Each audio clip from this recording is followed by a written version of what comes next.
Whatever happened to a plate of smothered pork chops over rice at noon on a Wednesday, or a bowl of butter beans with a ham hock that had been going since breakfast? Those were not dinners.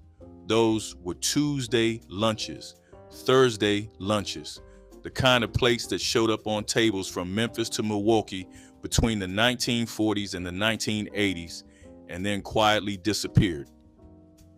Number 71 on this list is a tomato sandwich on white bread with nothing but salt and mayonnaise, and it held more children through more summer afternoons than any lunchbox ever packed. Number 34 is a dish most grocery stores today would not even stock the cut for. And number 12 made a full meal out of something most kitchens now throw in the trash. These plates fed whole neighborhoods on almost nothing, and the kitchens that made them never got a page in anybody's cookbook. Hit subscribe because this list runs deep. These are 100 forgotten soul food lunches no one makes anymore. Rice with smoked sausage was a jewel of low-country cooking, blending African culinary roots with the flavors of the American South.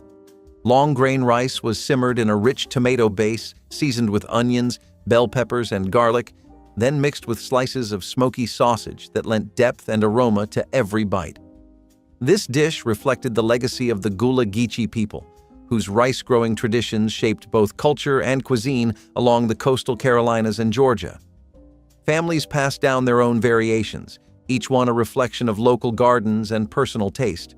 Served as the main dish or alongside fried fish and greens, Gullah red rice was both everyday food and a celebration dish for church gatherings or community events.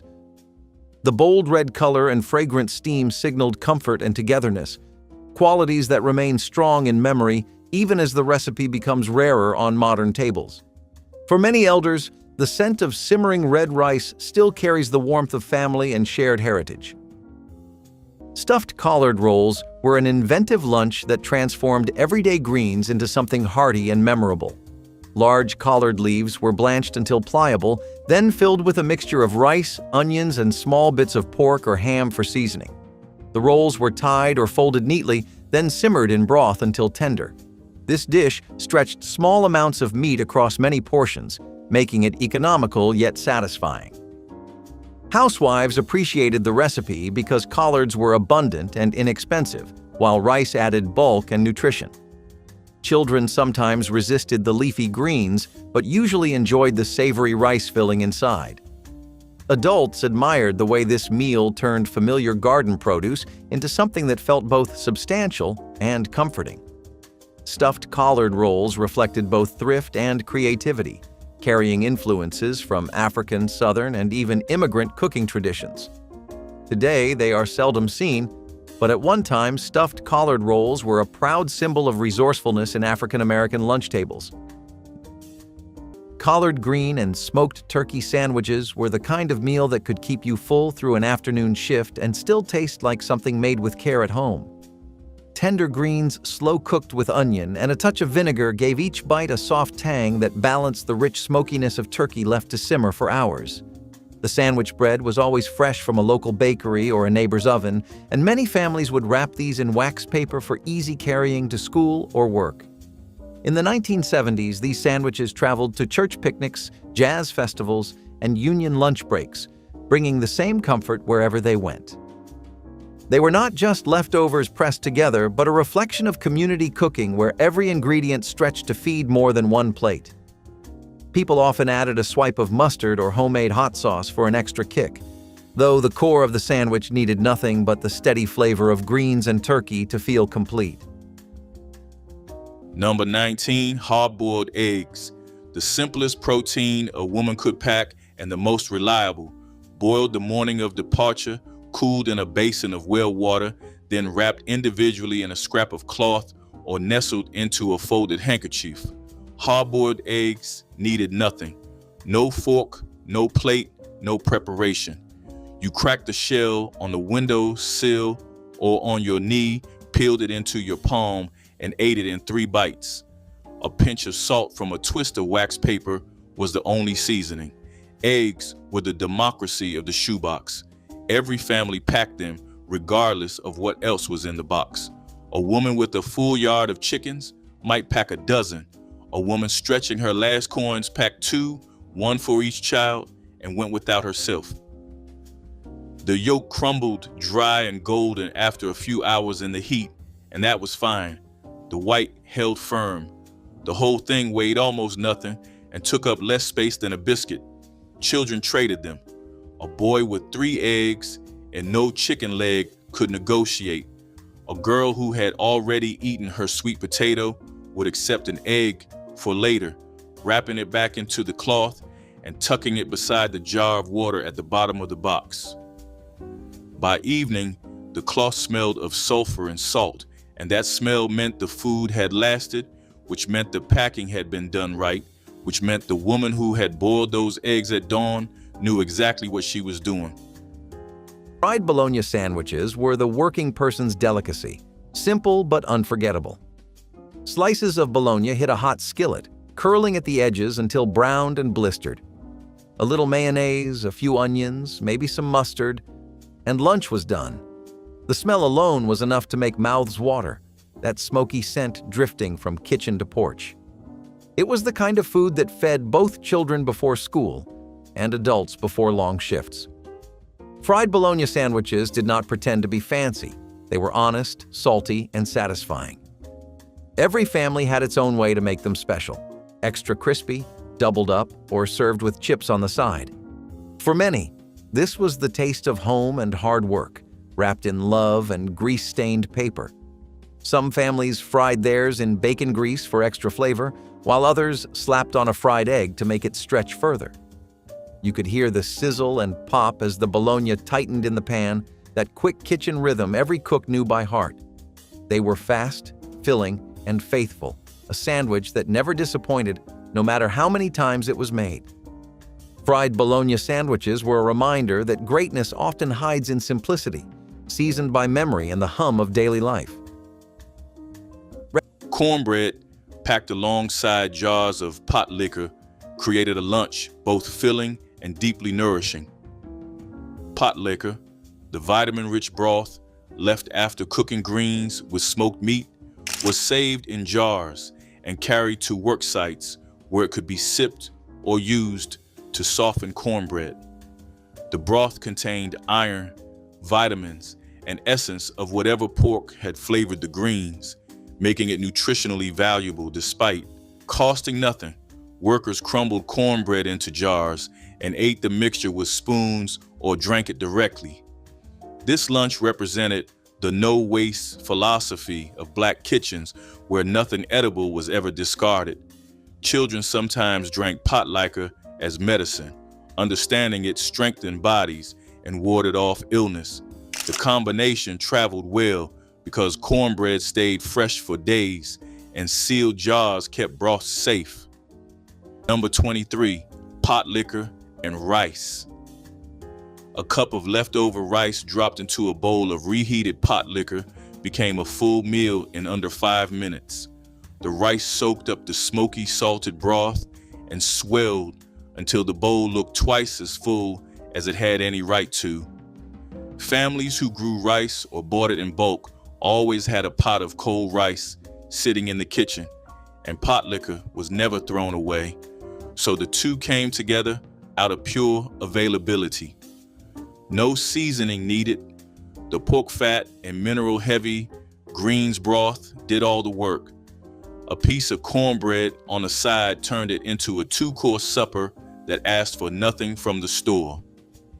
In parts of the Low Country and the Gulf Coast, where rice was the daily grain instead of corn, this combination appeared on the table more often than greens and cornbread ever did. Number 14, possum baked with root vegetables. Possum was a night animal, slow and easy to catch, found in every stretch of southern woods, from the Piedmont to the coast. It could be treed by dogs, grabbed by the tail from a low branch, or trapped with a wooden box and a scrap of bait. No gun, no noise, no announcement to anyone within earshot that meat had just been taken. The animal was scalded to remove the hair, cleaned, and soaked in salt water overnight to pull some of the wild flavor out of the fat. The next morning, It went into a deep pot surrounded by whatever root vegetables could be found. Sweet potatoes when the garden still had them. Turnips when it did not. Wild onions pulled from the woods. The pot was covered and set over low coals for hours until the fat rendered into the vegetables and the meat went so tender it pulled away from the bone with a spoon. The taste divided families. The fat was heavy, the flavor gamey, and the texture unlike any domesticated meat. But possum had qualities that mattered more than flavor during the war years. It was abundant, it was quiet to catch, and it was large enough that a single animal, properly cooked, fed a family and left broth for the following day. Possum hunting became a communal event in the quarters. A group went out after dark, following the dogs or walking the fence lines with a lantern, and what they caught was shared. The hunt carried a social weight that went beyond the meat. It was organized cooperation outside the control of anyone who claimed to own the land or the people on it. The decision to hunt, the route, the division of the catch, all of it was self-governed.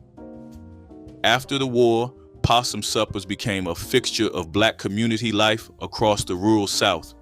Political gatherings, church fundraisers, and family reunions featured the dish well into the 20th century.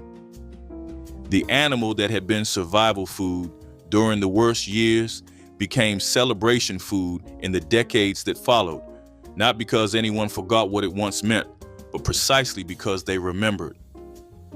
Number 16, stewed pig feet. The feet was split, scrubbed, and simmered in a pot with vinegar, onion, and bay leaf for most of a day. The collagen in the joints dissolved slowly into the liquid and turned it into a thick, gelatinous broth that set firm when it cooled. The meat around the toes and the ankle was small, tucked into crevices between bone and cartilage, and getting at it required fingertips and teeth. Eating pig feet was slow, deliberate work, and nobody rushed through it. A plate of stewed pig feet with hot sauce and cornbread was a winter supper that took all evening to finish. The feet cost nothing. They came with the hog, and nobody else in the supply chain wanted them. That made them available, and availability was the currency that fed a sharecropper's table. Here is something worth pausing over. Everything served so far came from one of three places: the smokehouse, the garden, or the wild. Not one of them came from a grocery store shelf. Not one of them arrived in a package with a brand name. The sharecropping system was a closed loop designed to extract labor while giving back as little as possible. The commissary sold flour, sugar, coffee, and salt on credit, and the credit was always more expensive than the cash price. A family that bought too much at the commissary started the next season already in debt. The meals on this list exist because families chose to eat from what they could grow, raise, trap, fish, or forage, rather than go deeper into a hole they could never climb out of. These are not poor decisions. These are economic calculations made under pressure by people who understood exactly what the system was doing to them. Number 13, chitlin loaf single serving. Most folks ran from the smell, but a widow in Greenwood, Mississippi in 1977 ran toward it because chitlins cost almost nothing at the country meat counter and lasted in her chest freezer for months. She would buy a 5-pound bucket on the first of the month for about $2.40, clean every last one of them all day in the deep kitchen sink with vinegar water and a stiff brush, then portion them into single-serving freezer bags labeled with a grease pencil. On a Wednesday, she would thaw one bag overnight in the icebox, simmer it for 2 hours with onion, garlic, a splash of cider vinegar, and a shake of red pepper, then chop the cooked chitlins fine on a wooden board, mix them with a beaten egg, a sleeve of cracker crumbs, and a handful of cornmeal, and bake the whole thing in a small loaf pan for 40 minutes until the top crisped. One thick slice with a spoon of mustard was Wednesday's supper. The loaf carried her 4 meals through to Saturday. It was not for everyone, and that was the point. It was for her. Number 20, molasses bread. Refined white sugar was one of the first things rationed. Molasses was not. Black mothers who had been cooking with blackstrap molasses for generations barely noticed the switch. The rest of the country was learning to make do. These women already knew. Molasses bread used cornmeal or rough wheat flour, a heavy pour of blackstrap, a little baking soda, and water. It baked into something dark and dense with a bittersweet chew that children either loved or learned to love because there was nothing else. Nobody measured the nutritional content at the time. They measured it by whether the children stopped complaining about being hungry. That was the only metric that mattered in a wartime kitchen. What made these kitchens different was not just the food, it was the math. White families during rationing received the same stamp books, stood in the same lines, dealt with the same shortages, but they started from a different place. Black families in the South earned a fraction of what white families earned. They had less to begin with, fewer stores that would serve them, and ration boards in many counties that gave them the runaround or shorted their allotments. The Office of Price Administration was supposed to be fair. In practice, it ran on local boards, and local boards ran on local power. What that meant for a black mother in rural Alabama or Mississippi was simple. The stamps she received bought less. The stores she could use charged more. And the meals she put on that table had to stretch further than anything the government ever planned for. That was not a cooking problem. That was an engineering problem. Number 1, roasted peanuts from a push cart. On the streets of Harlem and the sidewalks of Bronzeville and the corners of Black Bottom in Detroit, vendors roasted peanuts in small carts and sold them in paper bags for a penny a scoop. The smell was the first thing many Southern migrants noticed when they arrived in a northern city. Familiar, warm, the same smell that drifted from county fairs and church picnics back home. Peanuts were an African crop brought to America by enslaved people who had cultivated them for generations in West Africa. The vendors were often recent arrivals themselves, people who could not find factory work and turned to the one thing they could do without a license. A bag of raw peanuts cost a few cents. A small cart and a charcoal brazier were all the equipment needed. The vendor didn't always get rich, but the smell he created hung in the air of black neighborhoods like a welcome sign written in smoke.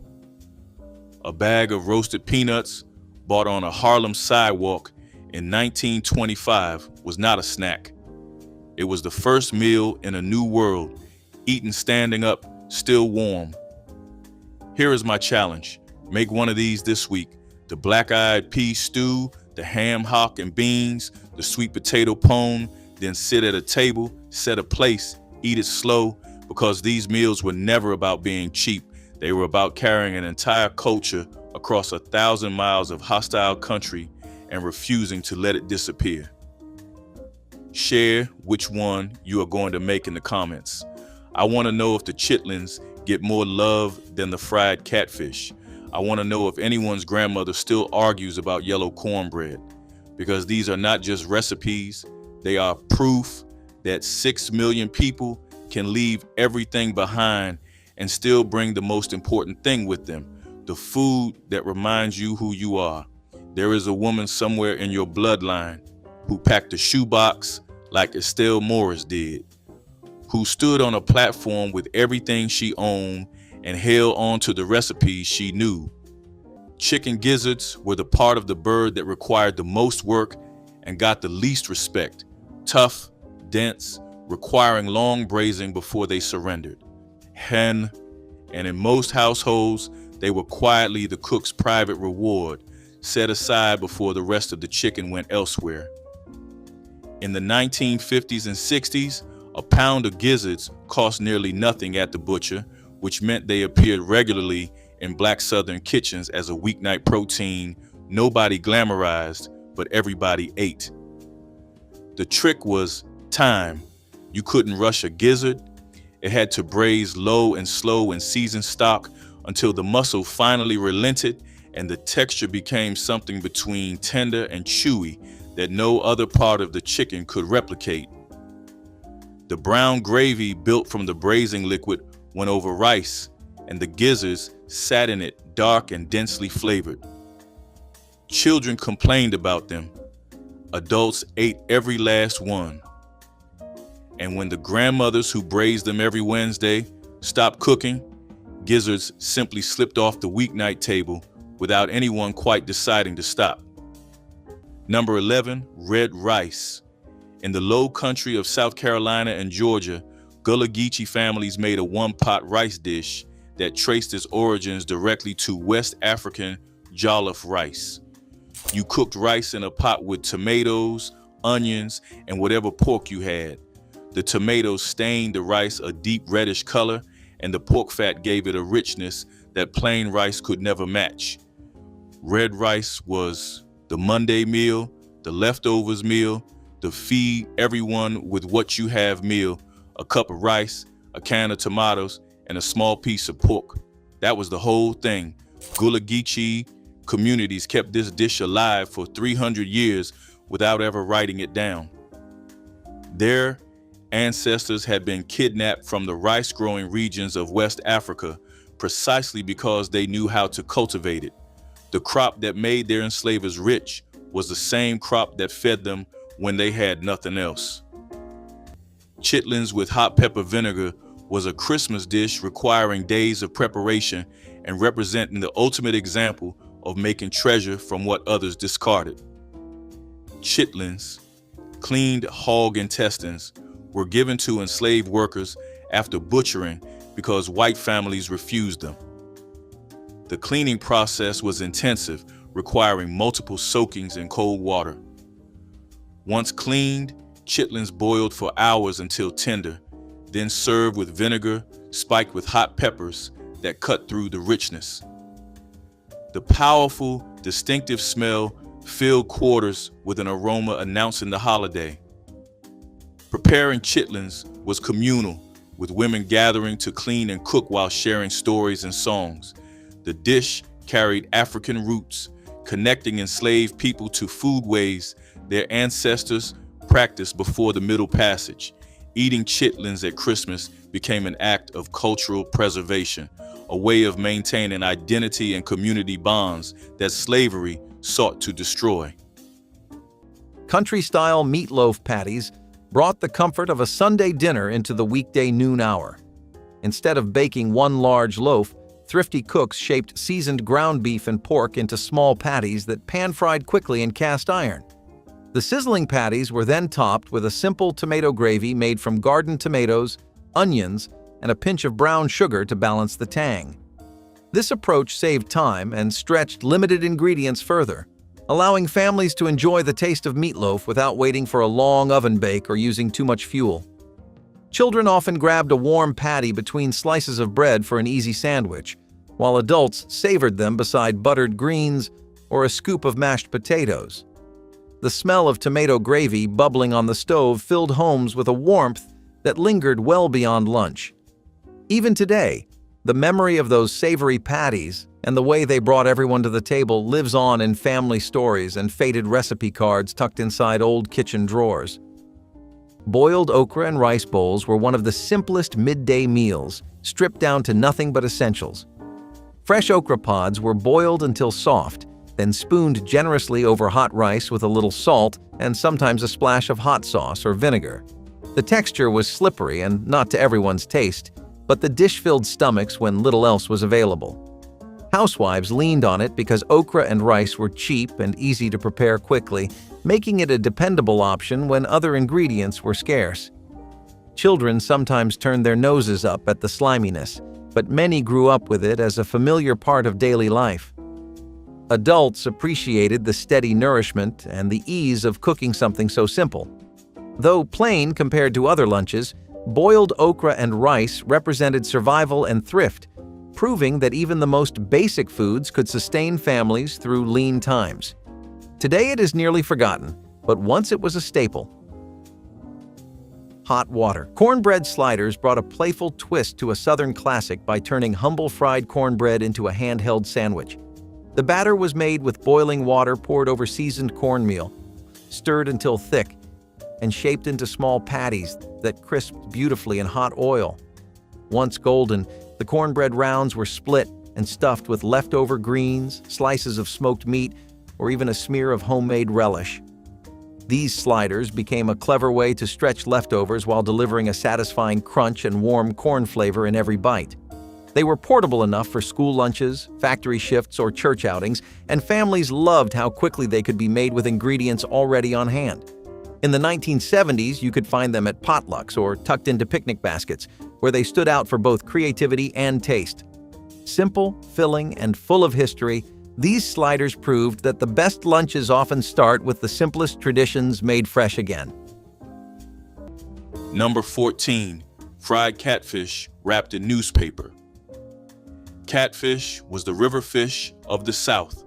Families who lived along the Mississippi, the Alabama, the Tombigbee, and 100 smaller creeks ate catfish the way northern families ate beef. The fish was caught, cleaned, rolled in seasoned cornmeal, and fried whole or in thick fillers in a cast iron skillet full of oil.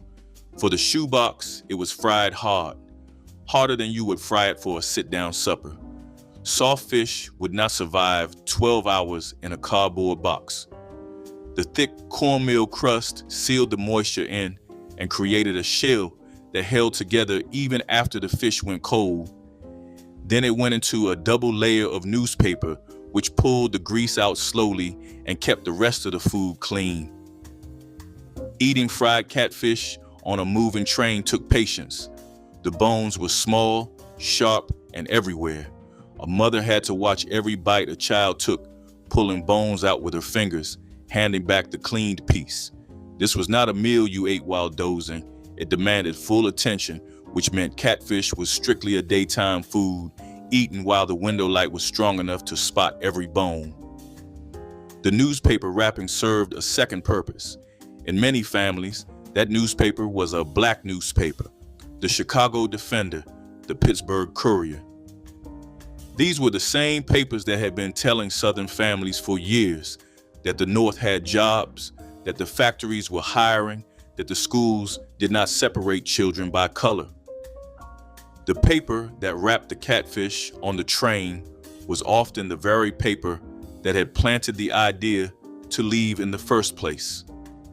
And when the fish was gone and the bones were picked clean, the newspaper went into the bag with the rest of the scraps, and the family kept rolling north toward whatever those headlines had promised.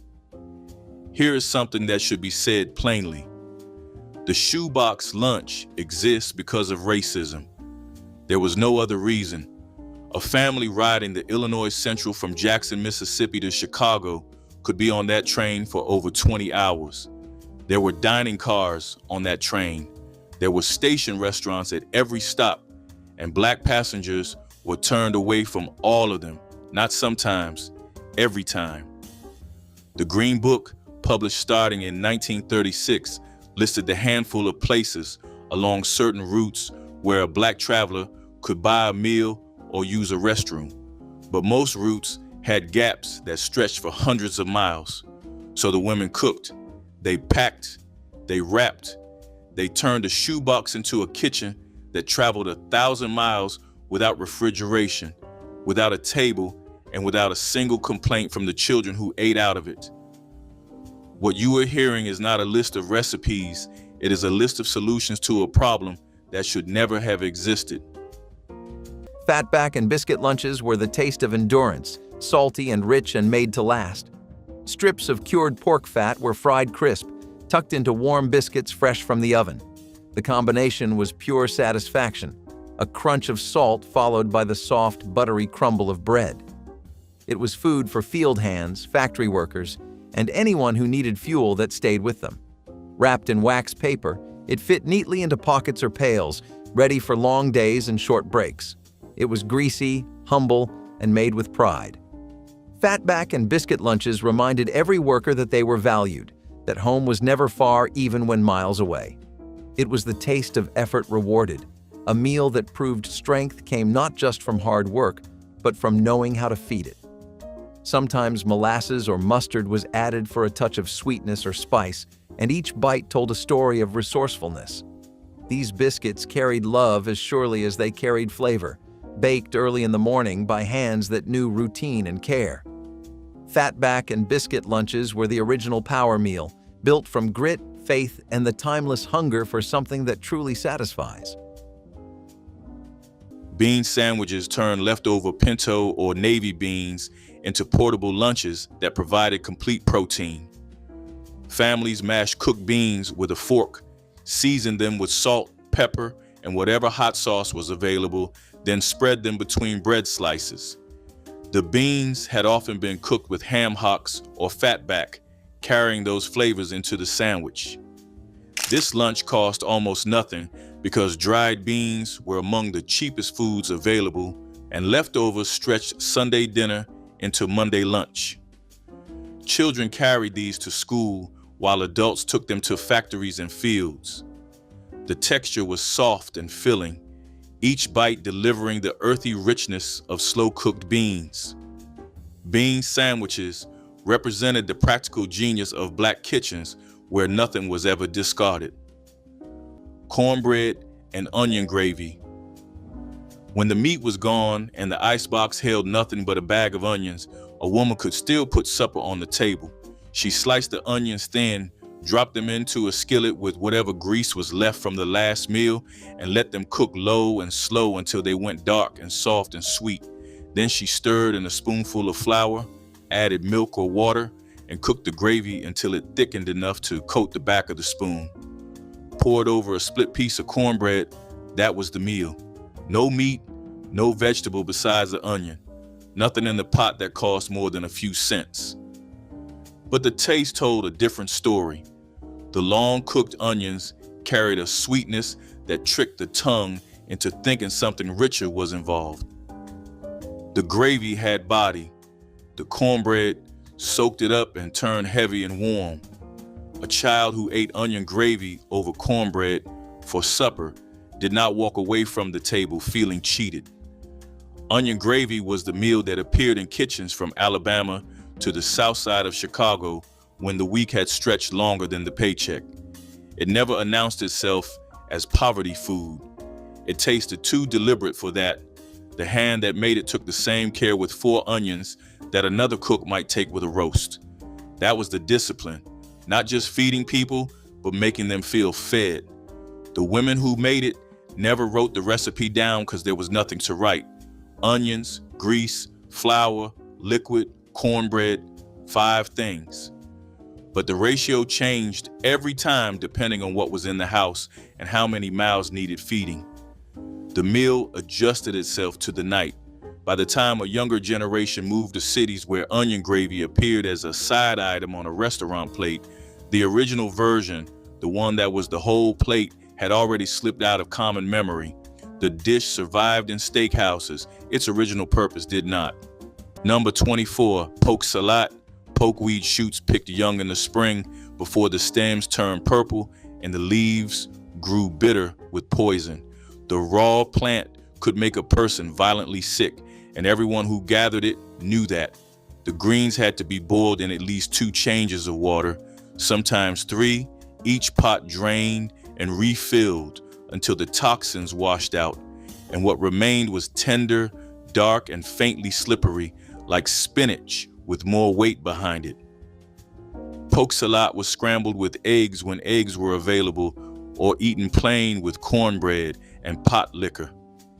It grew wild in disturbed soil along fence rows, burned clearings, and the edges of fields, which meant it showed up exactly where people who had been pushed to the margins already lived. During the war, when cultivated greens were trampled or taken, pokeweed kept coming back on its own, unbothered by armies or seasons. Number 19, cooter stew. The snapping turtle lived in every pond, creek, and drainage ditch across the cotton belt, and catching one was a test of nerve. A man waded into shallow water, felt along the muddy bottom with his feet, and grabbed the turtle by the tail before it could turn and bite. Snapping turtles had jaws strong enough to take a finger, and every man who caught cooters had a scar or a story about someone who did not move fast enough. The turtle was killed, the shell pried open, and the meat cut away from the bones and the yellow fat that ran through the body cavity. The fat was removed carefully because it carried a strong, muddy flavor that could ruin the pot. The cleaned meat was cut into pieces and browned in lard, then simmered for hours in a heavy pot with onion, wild garlic, a few potatoes, and enough water to cover everything. Cooter meat was dense, darker than chicken, with a texture closer to pork shoulder after the long cooking broke down the connective tissue. The broth thickened on its own from the gelatin in the bones and cartilage. A single large snapping turtle produced enough meat to fill a pot that fed a family in the family next door. Cooter stew carried weight beyond the meal itself. A man who caught and cleaned a snapping turtle was demonstrating a kind of knowledge that could not be learned from anyone but another man who had done it. The skill was passed down at the edge of the water, not at the table, and it belonged to a world that started disappearing the moment families moved into cities where the nearest creek was buried under concrete. Number 17, mush with sweet milk for breakfast or supper. Cornmeal porridge, the kind enslaved people in the Carolinas had eaten 3 times a day, was still on supper tables in black senior apartments in 1979 because it cost about a nickel a bowl and went down easy on bad teeth. A grandmother in Charleston in her late 70s would stir a half cup of fine yellow meal into 2 cups of boiling salted water, whisking until it thickened to a soft pudding. She poured it into a bowl while still steaming, then floated a 1/4 cup of cold whole milk on top with a pinch of sugar. The hot mush met the cold milk and made 2 textures in 1 spoonful. Sometimes she added a spoon of preserves from a mason jar her sister had sent up from Edisto Island. Number 17 on this list was breakfast, supper, or both, depending on what the icebox held that week. The dish carried her through the long stretch between Social Security deposits. Poverty does not care where your people came from. Number 11, rabbit and dumplings. Rabbit ran wild across every field and woodlot in the rural South, and the men who set box traps or hunted with dogs brought home meat that no ration board controlled. Black mothers cleaned the rabbit, cut it into pieces, and browned it in a hot skillet before transferring it to a pot of water with onion, salt, and pepper. While the rabbit simmered and the meat started to loosen from the bone, they mixed flour, a pinch of baking powder, and a little water into a stiff dough, pinched off small pieces, and dropped them into the bubbling broth. The dumplings cooked in the steam and the rabbit stock, puffing up soft on top while the bottoms turned dense and slick with broth. Rabbit meat was lean and mild, and the dumplings stretched it into a meal that could fill every bowl at the table. 1 rabbit, 1 pot, a handful of flour, a complete supper that owed nothing to the store or the ration book. Here is what food carries that nothing else can. When 6 million Black Americans left the South, they could not bring the land. They could not bring the gardens. They could not bring the creek where they caught catfish or the yard where the chickens lived. They could not bring the smokehouse or the pecan tree, but they could bring the recipe. A recipe, if you think about it, takes up no space in a suitcase. It weighs nothing on a train. It costs nothing to carry. And when a woman stands in a strange kitchen in a strange city and cooks the same dish her mother cooked, the distance between those 2 kitchens collapses. She is not in Chicago. She is not in Detroit. She is home. That is the powerful truth about what these meals did. They built a portable version of home that could be reassembled anywhere there was a stove and a pot. The Great Migration moved 6 million bodies north. The food they carried kept 6 million souls alive and whole. The pig ears were the part of the hog the butcher didn't put in the display case, cheap and overlooked, and the grandmothers who knew better cleaned them, boiled them until the cartilage softened, then built a dark roux gravy and let the ears finish in it until every surface was coated and rich. Served on bread, the sandwich was unlike anything made from what most people considered the respectable parts of the pig. The texture had a yielding, almost gelatinous quality from the collagen in the cartilage, and the gravy gave it a depth that a pork chop couldn't match. Smothered pig ears had roots in Creole cooking traditions in Louisiana, where the whole hog philosophy meant nothing was discarded, and the most labor-intensive preparations often produced the most complex results. By the 1960s, pig ear sandwiches were sold at lunch counters in Black Southern neighborhoods as everyday food, inexpensive, satisfying, and made with the kind of care that elevated discarded cuts into something people drove across town to eat. Number 20, smothered rabbit. A man with a box trap and a patch of woods could feed his family for a week without spending a cent. Wild rabbit was free protein across the rural South, and Black families knew exactly what to do with it.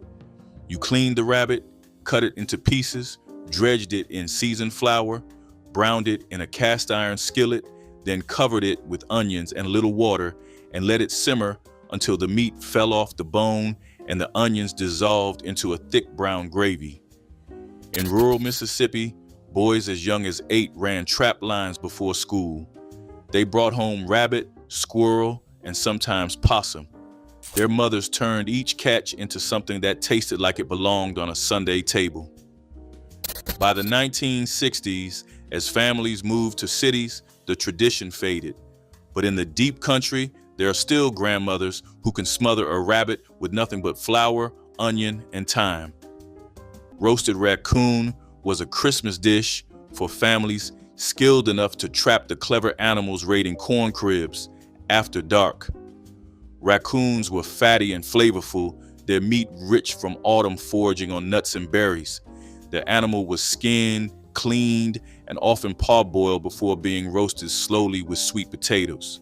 The meat turned dark and tender with distinctive taste falling somewhere between pork and dark poultry. Trapping raccoons required knowledge passed between generations, where they traveled, what bait they preferred. At Christmas, a successfully caught raccoon meant protein slaveholders hadn't provided, food earned through skill during precious free hours. Families shared the meat with neighbors, spreading bounty across cabins. The dish represented self-sufficiency and small victories. Enslaved people won against a system designed to control every aspect of existence, turning cunning and patience into feast. Potato hash turned 2 simple ingredients into a feast that could carry workers through the longest afternoons.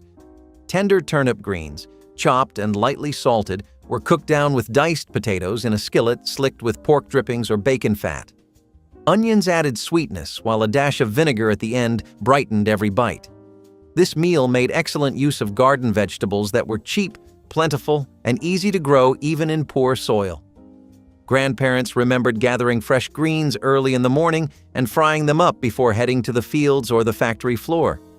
The combination of hearty potatoes and nutrient-rich greens gave lasting energy and filled every plate without straining the family budget. Served with a side of cornbread or a slice of leftover ham if it was available, this humble hash proved that good cooking is not about expensive ingredients but about care, timing, and an understanding of how to make the most of what you have. Fried croaker fish sandwiches were a common lunch in coastal African American communities where small fish were plentiful and affordable. Croaker fish were cleaned, seasoned, dredged in cornmeal, and fried whole until crisp. They were slipped between slices of bread, sometimes with onion or mustard for extra flavor. The bones were small enough to eat around easily, making the sandwich both convenient and filling. Housewives relied on it because croaker was cheap, quick to fry, and satisfying for both children and adults. The sandwiches were portable, making them ideal for workers carrying lunch to the fields, docks, or factories. They carried the taste of the sea into everyday life, celebrating both local resources and frugality. Today, fried croaker sandwiches have mostly vanished from tables, replaced by other fish options, but they once stood as a symbol of how African American kitchens turned abundance into sustenance, making something ordinary into something sustaining. Okra and tomato stew with rice was the dependable pot of comfort simmering on many stovetops when the noon bell rang. Fresh okra pods thickened the stew naturally, while ripe tomatoes brought bright acidity that balanced the earthiness of onions, garlic, and bell pepper. A splash of homemade stock or even plain water was enough to create a rich broth once the vegetables released their juices. Served over a mound of steamed white rice, this dish carried the flavors of the Gullah Geechee coast into urban kitchens across the country. The gentle heat of cayenne or a pinch of smoked paprika added depth without overpowering the vegetables. Families loved it because it could feed many mouths from a single pot, staying warm for hours and tasting even better as the day went on. In the 1970s, it was common to see neighbors ladle generous helpings into bowls for visiting friends or for anyone who had come to lend a hand with household chores. Number 22, fried chicken legs. If the shoebox lunch had a flag, fried chicken was on it. Seasoned, floured, and fried hard in a cast iron skillet the night before departure, then cooled and wrapped in wax paper or a clean dish towel. Legs and thighs traveled best because the bone gave structure and the dark meat held its moisture long after the breast would have gone dry and chalky. The seasoning varied by family, but the method did not. You fried it past the point you would for supper. A harder crust meant a longer hold in a box with no ice. Cold fried chicken eaten on a rocking train at noon tasted nothing like hot fried chicken at the table, and nobody minded. It tasted like the woman who had stayed up past midnight cooking it. Neckbone sandwiches were the kind of meal that turned scraps into gold. The meat, pulled from pork necks, simmered for hours with onions and a pinch of salt, came out tender enough to fall apart. It was layered between slices of white bread, brushed with mustard, and eaten slow to catch every drop of juice. It was the kind of lunch you worked for and savored twice. In kitchens that stretched every dollar, neck bones were more than food. They were a ritual of survival and pride. Grandparents remembered the smell of it filling small houses, mingling with laughter and talk. The sandwich was humble, but it fed the soul as much as the body. It spoke of people who knew how to make plenty from little, turning patience into richness. Neckbone sandwiches were history between two slices of bread, soft, strong, and unforgettable. Sardine sandwiches became a staple lunch for Black workers who needed cheap protein that traveled well without refrigeration. Canned sardines cost only pennies and provided omega-rich fish that families could trust to remain safe in lunch pails through hot afternoons. The sardines were mashed with whatever was available, sometimes mustard, sometimes hot sauce, sometimes just salt, then spread between bread slices. Factory workers and railroad men carried these, knowing they would taste the same at noon as at sunrise. The fish bones were eaten whole, providing calcium that strengthened bodies doing backbreaking works. Sardine cans stacked easily in pantries, requiring no special storage and lasting months. Mothers packed these, knowing their families would receive real nutrition despite limited resources. Pot liquor and sweet potato.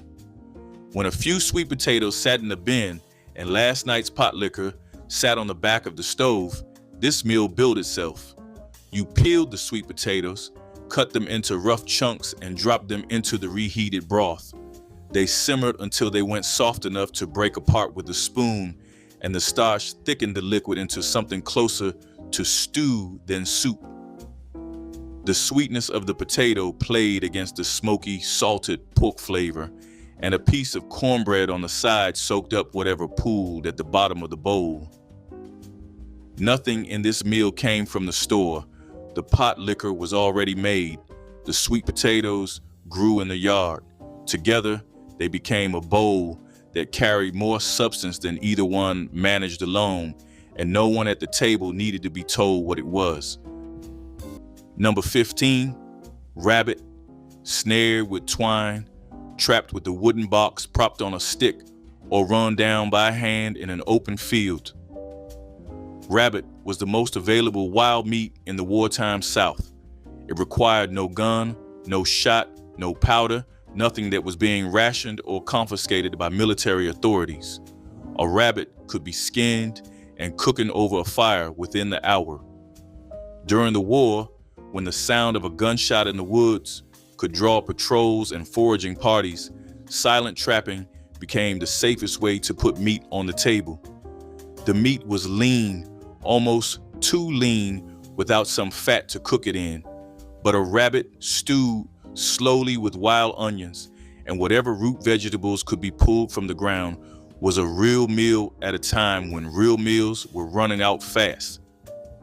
By 1863, tens of thousands of formerly enslaved people had crossed the Union lines and gathered in what the federal government called contraband camps. These were not refugee camps in any modern sense. They were overcrowded, undersupplied, and often built on land seized from Confederate planters. The food was whatever the Union Army could spare: hardtack, salt beef, and sometimes coffee. But the people in those camps did not sit and wait to be fed. They planted gardens in the margins. They fished the nearest rivers and trapped game in the surrounding woods. They pooled rations and cooked communally, stretching military provisions with the same techniques they had used on plantations for generations. What emerged from those camp kitchens was not charity. It was the same independent food system that had kept families alive for decades, transplanted to new ground and running on the same engine: knowledge, cooperation, and the refusal to depend entirely on someone else's willingness to provide. Number 11, crackling hominy. Hominy was dried corn soaked in lye water until the hulls loosened and the kernels swelled to twice their size. The lye came from wood ash, filtered through water, and the process went back centuries. Once the hulls were rubbed off and the hominy was rinsed clean, it was boiled until tender and served in a bowl with crackling stirred through. The cracklings, those crispy golden bits left over after rendering lard, gave the bland hominy salt, fat, and crunch in every spoonful. Crackling hominy was a winter breakfast that required no flour, no eggs, and no sugar. It was corn and pork fat in their most basic forms, and it sat in the stomach like a stone until noon. A bowl of crackling hominy on a cold morning kept a man upright through 4 hours of splitting firewood. Here is the part that rarely makes it into the books. The land a sharecropper worked belonged to someone else. The tools belonged to someone else. The mule belonged to someone else. At the end of the season, the cotton was weighed and the math was done at the landowner's table, not the sharecroppers. Whatever number the owner wrote in the ledger was the number that stood. Families who worked from March through November could walk away owing more than they started with. The off-season was not a vacation. It was the period when the debt sat still and the family survived on what they had stored, grown, caught, or foraged without anyone's permission. Every meal between these numbers came out of that silence. Number 10, chicken feet soup. In a small kitchenette on the south side of Chicago in 1980, a Mississippi-born grandmother cooked a Sunday pot of chicken feet soup the way her own grandmother had taught her on a farm outside Yazoo City 60 years before. 8 chicken feet from the butcher, cost a quarter at the corner shop. She blanched them in boiling water for 2 minutes, peeled the tough yellow skin off the toes, clipped the nails with kitchen shears, then simmered them low and slow for 2 hours with a couple of carrots, 2 stalks of celery with leaves, 3 cloves of garlic, and at the end a small handful of broken egg noodles. The feet released a thick golden broth, heavy with collagen, the kind no store-bought stock could match. Older women in the neighborhood swore by it for stiff knees and a good night of sleep. She would skim the fat into a saved coffee can, season the pot with salt and white pepper, and eat 1 bowl every night for 4 nights until the pot was empty. A quarter, in her time, that was the whole recipe. Number 15, canned salmon croquettes. Canned salmon was one of the few protein sources that stayed on shelves throughout the war. It was not rationed the way fresh meat was, and it was cheap enough that a single can could anchor a meal for a whole family. Black mothers opened the can, drained it, picked out the bones, and mixed the fish with a beaten egg, cornmeal or crushed crackers, onion, salt, and pepper. Shaped into patties and fried in drippings until golden on both sides, salmon croquettes came to the table crisp and hot, with enough substance to replace the pork or chicken that the ration book would not allow this week. Some served them with white gravy. Some served them plain alongside rice. Either way, the can was empty and the table was full. That was the only math these kitchens ran on. Number 2, sugar bread. A slice of white bread, a smear of butter, a heavy sprinkle of white sugar, folded in half so the sugar would not fall out. That was the first breakfast many black children ate in their new northern apartments.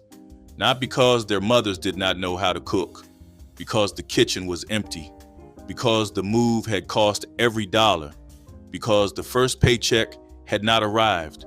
Sugar bread cost less than 5 cents. This was not nutrition. This was not cooking. This was a placeholder, a mother saying, I know this is not enough, but tomorrow will be different. In Harlem, in Chicago, in Detroit, sugar bread was the taste of arrival, a family starting over with nothing but a suitcase. Some children ate it every morning for weeks. Decades later, they still craved it. Not because it was good, because it was the first thing that tasted like the beginning of a new life. That sweetness carried more weight than sugar, and there was something beautiful in how little it took to say everything a mother needed to say. The bread pudding started with what was already going stale, heels, leftover biscuits, whatever had gone hard on the counter, torn into a baking dish and soaked in eggs, evaporated milk, sugar, vanilla, and cinnamon until the bread absorbed every drop and swelled soft again. The evaporated milk was the key, shelf-stable, richer than fresh milk, and standard in black Southern households through the 1940s and 50s when refrigeration wasn't guaranteed. What went into the oven was humble and wet. What came out was warm and dense and custardy, and the whiskey sauce poured over it, butter and sugar and a shot of whatever was in the cabinet cooked until glossy, turned it into something people remembered for years.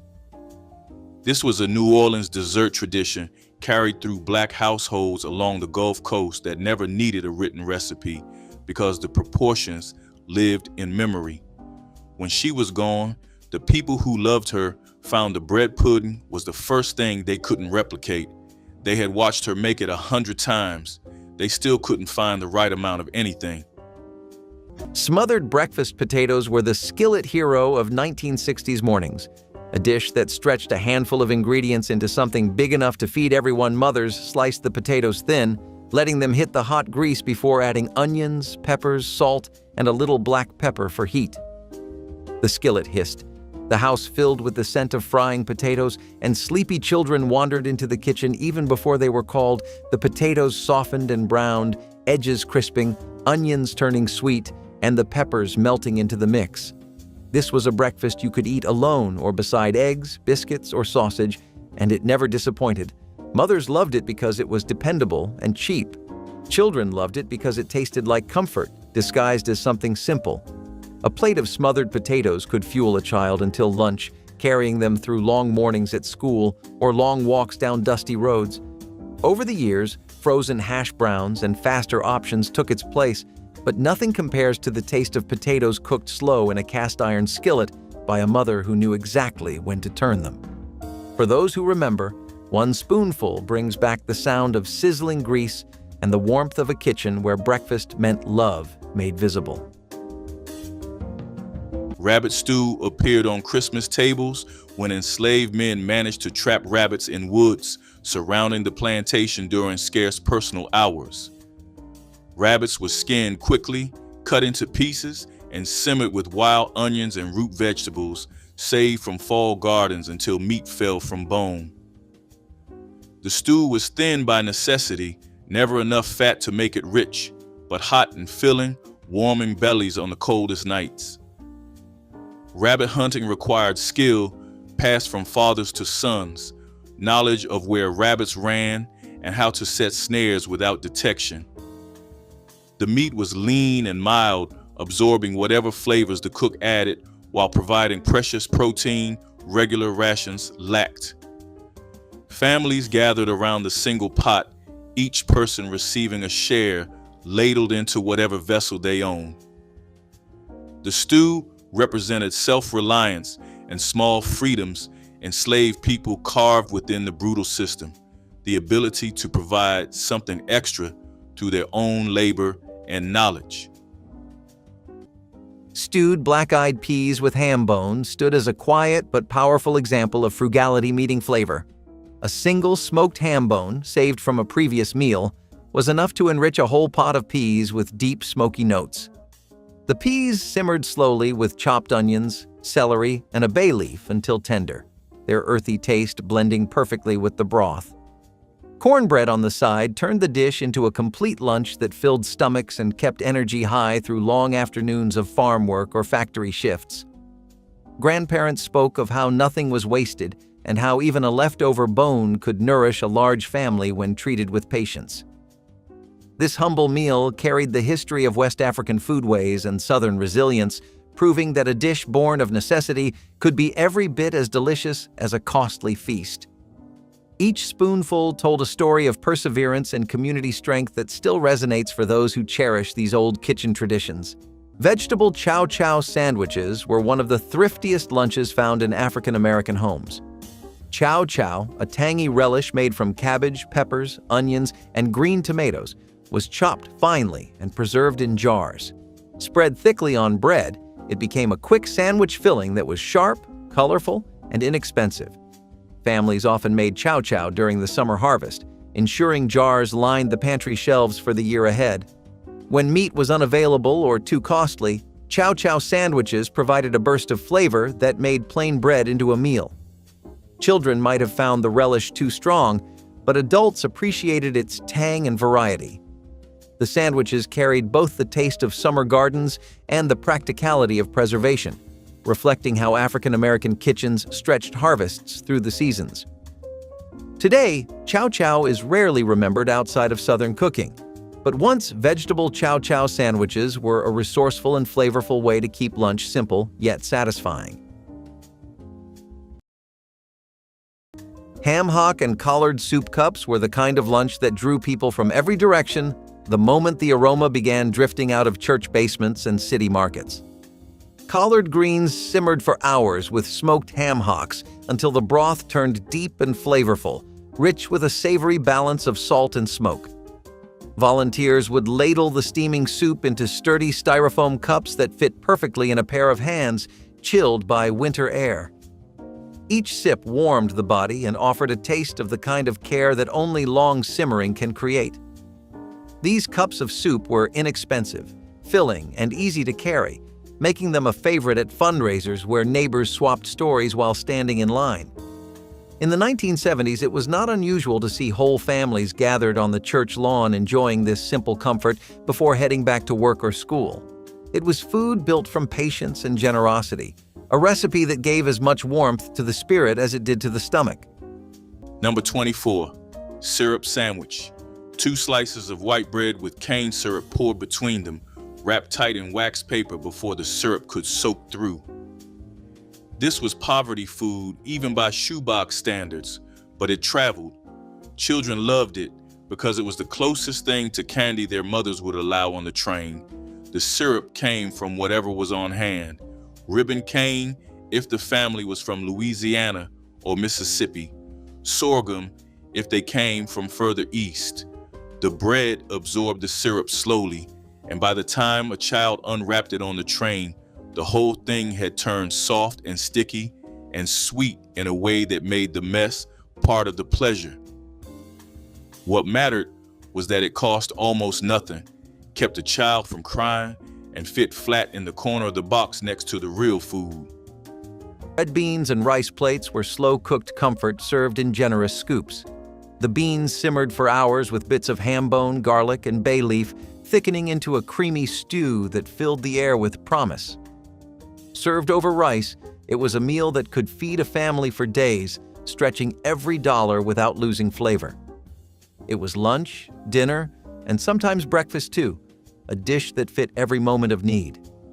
In black kitchens from Louisiana to Chicago, red beans and rice were symbols of home. They carried the warmth of Sunday into every weekday that followed. Each spoonful was hearty, humble, and healing. Red beans and rice were not just sustenance. They were a story of patience, pride, and the unshakable rhythm of survival. Families would gather around the pot, stirring slowly and seasoning by feel, passing down the same technique through generations. Sometimes a splash of hot sauce or a side of cornbread joined the plate, turning simplicity into perfection. It was food that taught endurance and grace, a dish that said, "We will make it through." Red beans and rice proved that faith and flavor could coexist, simmered together in one pot until they became a way of life. Crackling bread served as a complete lunch in itself, combining cornmeal with crispy pork cracklings baked into a dense, satisfying loaf. When families rendered lard from pork fat, the crispy bits left behind were stirred directly into cornbread batter before baking. The result was bread studded with salty, crunchy pork pieces that provided both protein and fat alongside cornmeal's carbohydrates. Workers carried wedges wrapped in cloth, eating them cold at midday when no other food was available. The bread kept well for days, remaining edible, long after fresh bread spoiled. Every crackling represented waste transformed into nutrition, pig fat that wealthier families discarded, becoming essential calories. The flavor was rustic and satisfying, each bite offering different textures as teeth found crackling pieces within cornmeal. Number 16, hoe cakes sopped in pot liquor. A hoe cake was thinner than cornbread and cooked one at a time in a greased skillet. Nothing but cornmeal, water, and salt spread flat and fried until the edges browned. The cakes came out crisp on the outside and tender in the middle, and they went straight from the skillet into a bowl of warm pot liquor. The thin bread soaked up the broth faster than a thick wedge of cornbread ever could. You ate it with your hands or broke it apart with a spoon, and every bite carried the full flavor of the greens pot. Hoe cakes were the bread of the earliest kitchens, cooked on the flat of a field tool before skillets were common. The name held on long after the tool disappeared. The meal held on too, because a woman who could fry a hoe cake and warm yesterday's pot liquor had supper on the table in the time it took someone else to decide what to cook. Number 22, smoked eel from the river. Eels lived in the mud at the bottom of southern rivers and creeks, caught with woven traps set overnight in shallow water where the current slowed. The traps were simple, made from split cane, and they worked on a principle people had used for centuries: a funnel entrance the eel could swim into but not back out of. The caught eels were gutted, split open, and hung over a low fire to smoke until the flesh turned firm and dark. Smoked eel kept for days without spoiling and could be eaten cold, straight from the hand, or dropped into a pot of greens to season the broth the way salt pork did. The flavor was rich and oily, stronger than any freshwater fish, and a single smoked eel stretched further than its size suggested. During the war, eel traps sat in creeks that no army thought to patrol, pulling food from the water while the land above it was being stripped clean. Number 8, fried pies, dried peaches, or dried apples soaked overnight and cooked down with sorghum and a pinch of cinnamon made the filling. Biscuit dough rolled thin and cut into rounds the size of a saucer held the fruit. A spoonful of filling went on one half of the round, the other half folded over, and the edges were crimped shut with a fork. The pies went into a skillet of hot lard and fried until the crust blistered golden brown on both sides. The filling inside turned soft and almost jam-like, and the crust sealed it in so nothing leaked into the grease. Fried pies were portable. A field hand carried 2 in a coat pocket and ate them cold at noon, standing in the row. Children ate them warm from the skillet, with the filling still hot enough to burn the roof of the mouth.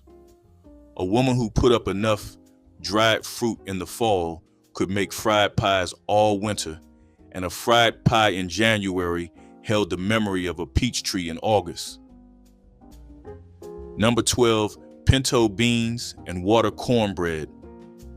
On a quiet Tuesday in the spring of 1979 in Tuskegee, a retired laundress would scoop a coffee cup of pinto beans she had cooked on Sunday into a deep ceramic bowl, then crumble a thick wedge of water cornbread on top.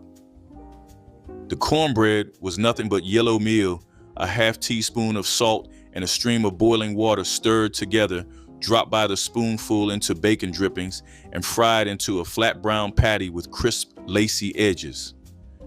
The beans were creamy from a long Sunday simmer with a piece of smoked ham hock and a sliver of onion.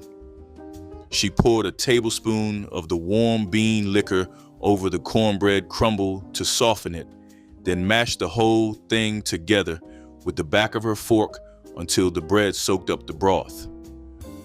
The bowl tasted exactly like the kitchen her mother had run during the late Depression years in rural Macon County. She ate it out of the same blue speckled bowl her mother had carried up from Alabama in a cardboard suitcase. That was it.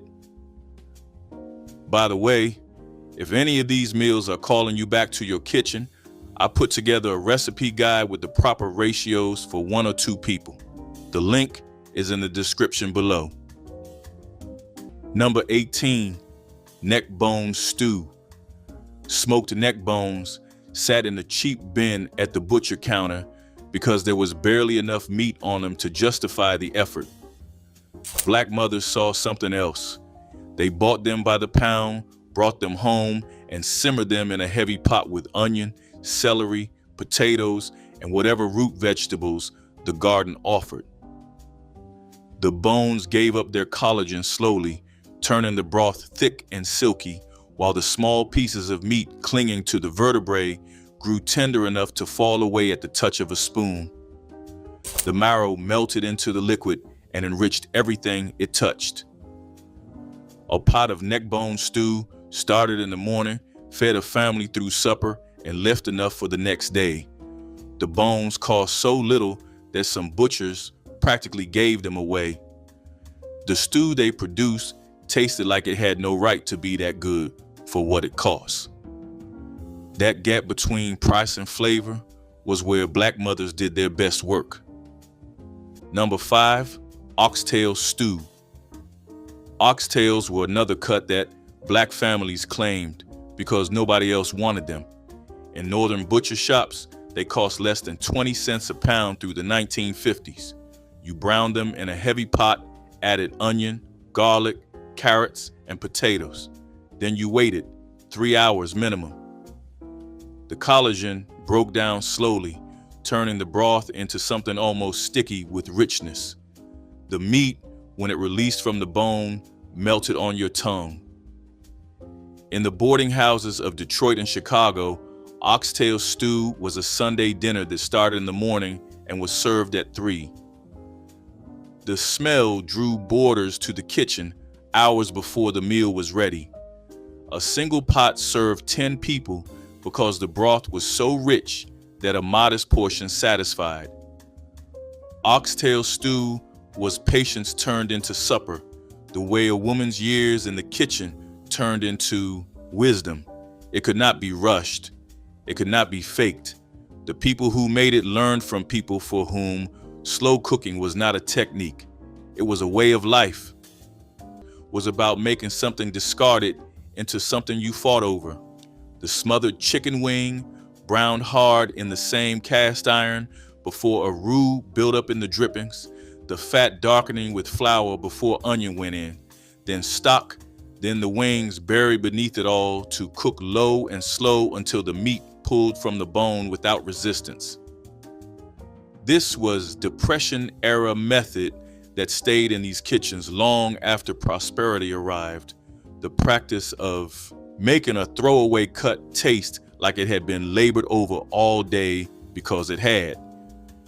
By the 1960s, smothering was one of the only techniques that could transform the small yield of a wing into something that anchored a full plate. The gravy was what you came for, dark and silky, smelling of brown flour and chicken fat, and it went over rice. Some grandmothers made gravy so good the chicken was almost incidental. Those grandmothers are gone now, and nobody who learned by watching rather than measuring makes it the same way anymore. Number 10, possum and sweet potatoes. This was the meal that nobody talks about in polite company anymore, but it fed more rural black families than almost anything else on this list. Possum was free. You trapped it, you hunted it, it showed up in your yard at night and you caught it. The traditional way was to pen the animal for a few days and feed it scraps, then roast it whole in a pan surrounded by sweet potatoes. The fat dripped into the potatoes as it cooked, basting them in rich gamey drippings that turned them golden. In parts of Mississippi and Alabama, possum suppers were community events. Churches held them. Neighbors gathered for them. By the 1970s, as black families urbanized, the dish all but vanished. But in the deep rural South, there are still people who remember the taste and the way the whole house filled with warmth on a cold December night. Sweet potato biscuits were a Christmas treat, stretching precious wheat flour by combining it with mashed sweet potatoes from garden plots. Regular biscuits required flour slaveholders, rarely distributed generously, but sweet potatoes could bulk up dough while adding sweetness and moisture. Potatoes were roasted until soft, mashed smooth, then worked into flour with a bit of lard until soft dough formed. Baked near fire or in Dutch ovens, biscuits came out golden and tender with an orange tint. They were slightly sweet even without molasses, making them feel special compared to everyday cornbread. At Christmas, mothers might save flour for weeks, hiding it from children who would have eaten it as paste. The biscuits represented ingenuity, knowledge that ingredients could be combined into something greater than their parts. Each bite contained the care and planning of enslaved women determined to give their families something beautiful. Fried croaker sandwiches were a Tidewater tradition that brought the flavor of coastal waters straight to the lunch table. Whole croaker fish were cleaned, lightly seasoned with salt and black pepper, then dredged in cornmeal before meeting hot lard in a heavy skillet. The sizzling sound promised a crisp crust that contrasted perfectly with the tender, flaky flesh inside. Families along the Atlantic coast relied on this meal when larger fish were too costly or unavailable, and the mild taste of croaker made it a favorite among children and adults alike. Once cooked, the fish were placed between slices of soft white bread or cornmeal rolls, sometimes with a smear of homemade tartar sauce or a few leaves of garden lettuce. It was a sandwich that celebrated simplicity and resourcefulness, proving that a satisfying lunch could come straight from local waters with little more than a good cast net and a patient hand. Today, it is rarely seen outside of a few small communities that still honor the old ways of fishing and cooking. Cabbage and potato cakes were a thrifty lunch born out of leftovers that would have otherwise gone to waste. Mashed potatoes were mixed with boiled or stewed cabbage, then shaped into patties and fried until golden on both sides.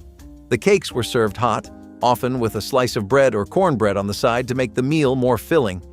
Housewives liked them because they transformed scraps into something satisfying, stretching meals when meat was scarce or too expensive. Children enjoyed the crisp outside and soft inside, making them easier to eat than plain cabbage. Adults leaned on them as a quick solution that required no new ingredients and could be cooked in minutes. The cakes symbolized a kind of frugality that did not feel like sacrifice, since they carried flavor, texture, and comfort. Today they have mostly disappeared, but at one time cabbage and potato cakes represented both resilience and everyday ingenuity. Smoked sausage and cabbage skillet brought big flavor out of humble ingredients, creating a lunch that filled the kitchen with the aroma of hickory and spice. Thick slices of smoked pork sausage sizzled in a heavy skillet before ribbons of cabbage were added to the pan, soaking up every drop of savory fat. A handful of onions and a splash of cider vinegar brightened the dish and balanced the richness of the meat. Served over buttered rice or eaten straight from the skillet with crusty bread, it was a quick meal that required little more than a knife and a cutting board. In the 1970s, it became a favorite for workers coming home on a short break or for families needing a warm meal before heading back to afternoon chores. The combination of smoky meat and tender cabbage created a flavor that felt bigger than its parts and reminded everyone how satisfying a one-pan lunch could be when cooked with care and a little imagination. Number 20, cornbread wedges. Baked in a cast iron skillet the night before, cut into wedges, and wrapped in a clean dish towel. Cornbread was the backbone of the shoebox. It paired with everything else in the box. You ate it with the sausage, you ate it with the chicken, you crumbled it into whatever broth your mother had packed. Cornbread did not need butter or honey to work on the road. It was built to be eaten plain at room temperature with one hand in a rocking train car. The recipe changed depending on where the family came from. Some used all cornmeal and no sugar. Some added a little flour to hold it together, but the shape was always the same, a wedge that fit in the palm. Cornbread and buttermilk in a bowl was one of the purest meals ever made. A leftover square of cornbread was crumbled into a bowl and covered with cold buttermilk until it soaked through. Eaten with a spoon, it was both breakfast and lunch for many, a cool meal on a hot afternoon or a quick one before a long day's work. It was simple food, but it filled you up and refreshed your spirit. The tang of buttermilk mixed with the sweetness of cornmeal, creating a balance that never needed fixing. Elders swore it kept them strong, a kind of rural nourishment that required no stove, no fuss, just honesty. Cornbread and buttermilk in a bowl was humility made beautiful, a reminder that the best meals often came from what was already there.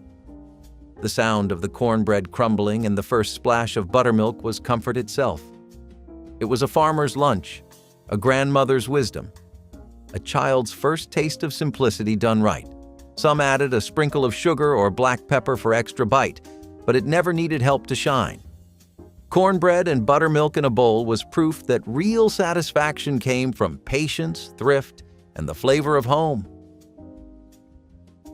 Fatback sandwiches turned the cheapest cut of pork into portable protein that sustained black workers through grueling labor.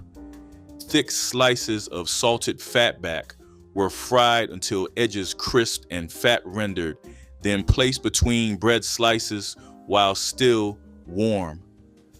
The salt and fat content provided essential calories for bodies sweating through fieldwork, factory shifts, or domestic labor. Fatback cost pennies per pound because wealthier families discarded it as waste, not understanding that black cooks could transform it into sustenance. The rendered fat soaked into bread, creating a rich meal that stayed filling for hours. Families bought fatback in bulk, curing it with salt to last weeks withaut refrigeration. Children learned that this humble cut represented survival, proof that their parents could feed them even when money disappeared. Cakes. Before cast iron was common in every kitchen, cornmeal cakes were cooked directly in the ashes of a dying fire. You mix cornmeal with water and a pinch of salt, shape the dough into flat rounds, wrap them in dampened cabbage leaves or collard leaves, and buried them in the hot coals. When you pulled them out and brushed off the ash, the outside was charred and crisp, and the inside was dense and slightly smoky in a way no skillet could reproduce. Ash cakes were the bread of people who owned nothing but a hearth and a sack of meal. Field hands ate them at midday. Families without an oven made them nightly. The cabbage leaf kept the worst of the ash off, but nobody minded a little grit. You ate what the fire gave you. When cook stoves replaced open hearths, ash cakes disappeared in a single generation, and the particular flavor of bread cooked in embers went with them. Number 17, persimmon beer. Ripe persimmons gathered after the first frost, when the fruit had softened past the point most people would touch it, mashed in a wooden trough or bucket, mixed with water and a handful of cornmeal or wheat bran, and left to ferment in a warm corner of the cabin for several days. What came out was mildly alcoholic, slightly sweet, and fizzy enough to feel like something more than water. Persimmon beer was one of the oldest drinks in the rural South, older than bourbon and older than most of the towns where it was made.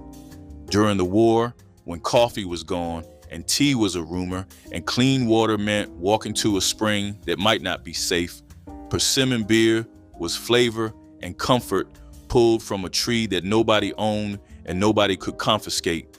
The fruit fell on its own. All it asked for was time. Number 10, fried okra.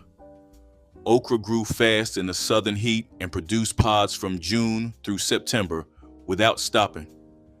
The pods were picked young, sliced into rounds no thicker than a coin, and rolled in cornmeal with salt and pepper. They fried in lard in a hot skillet, stirred constantly until the cornmeal coating turned dark gold and the slime that fresh okra released cooked away into a crisp shell around each piece. Fried okra, eaten straight from the skillet, was crunchy, salty, and faintly sweet from the vegetable itself. A woman who kept her okra patch producing through the summer had a side dish that showed up at every meal for 3 months without costing a single trip to the commissary. The excess was sliced, spread on a screen, and dried in the sun for winter use, when the dried rounds went into soups and stews to thicken the broth from the inside out. Number 20, smothered chicken back with onion gravy. On a Tuesday in 1978 in Detroit, a widow living above a laundromat could buy a pack of 3 chicken backs for 40 cents, the cheapest cut in the case because most folks did not know what to do with them. She rinsed them, salted them, dredged each one in seasoned flour, then browned them in a black skillet with 2 tablespoons of lard until the skin turned mahogany. She pulled them out, threw a sliced onion into the pan drippings, stirred up the brown bits, poured in a cup of water, and dropped the backs back in to braise covered for 40 minutes. The meat between the bones pulled away in soft, dark, deeply seasoned shreds. 1 back per meal. 3 backs got her through Tuesday, Wednesday, and Thursday lunch, with the gravy left over for biscuits on Friday morning. A widow in Detroit knew how to make a 40-cent supper feel like a Sunday plate. Number 23, mock apple pie. When fruit became scarce and sugar was rationed down to the ounce, Black mothers in the South found a workaround that still confuses people who hear about it for the first time. Soda crackers broken into pieces, layered in a pie dish with cinnamon, a splash of vinegar, and whatever sweetener could be spared. The crackers softened in the oven and took on a texture that somehow passed for stewed apples. The vinegar gave it tartness. The cinnamon did the rest. It was not an apple pie, nobody pretended it was, but it sat on the table where an apple pie would have sat and it solved the same problem, something sweet at the end of a meal that cost almost nothing to make. Ritz later printed a version on the back of their box and acted like they thought of it. They did not. Number 14, Charleston red rice, a gullah dish from the Low Country, where enslaved people from rice-growing regions of West Africa had been forced to cultivate the very crop they mastered in their homeland. Red rice was cooked with tomato paste, onion, and smoked sausage, giving the grains a color that traced back to jollof rice in Senegal and Ghana. When Gullah families migrated to New York in the 1920s, they brought red rice to Harlem. The recipe changed. Tomato paste replaced fresh tomatoes. The rice was different, longer grain, but the color was the same. A plate of red rice in Harlem looked exactly like a plate in Charleston. That visual continuity mattered more than most people understood. A grandmother did not need to explain her history to her grandchildren. She just set the red rice on the table and the story told itself. The bean pie didn't come from a Southern grandmother's kitchen. It came from something more deliberate. The Nation of Islam introduced it in the 1930s as a direct alternative to sweet potato pie, part of a broader push to shift African American eating habits toward foods the organization considered nutritious and self-sufficient. Navy beans were cooked down, sweetened, seasoned with nutmeg, cinnamon, and vanilla, and baked into a custard that tasted nothing like its name suggested. Smooth, faintly spiced, richer than anything made from dried beans had any right to be. By the 1950s and 60s, NOI mosques in Detroit, Chicago, Atlanta, and Los Angeles were selling bean pies from street tables out of the hands of young men in bow ties who moved through black neighborhoods as both vendors and community. If you grew up near a mosque or in a household the NOI had touched, you knew exactly what it was.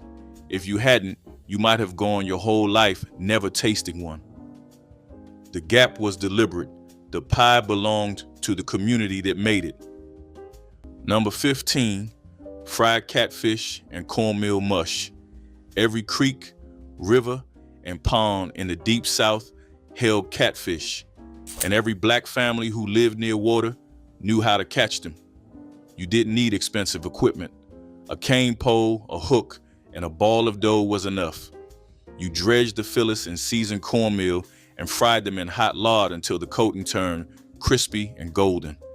Alongside it, you served a cornmeal mush, which was nothing more than cornmeal boiled in water until it thickened into a soft porridge.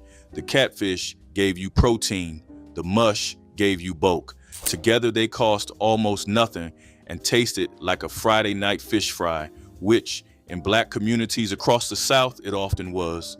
Friday night fish fries started on plantations and became a tradition that survived emancipation, Reconstruction, Jim Crow, and the Great Migration.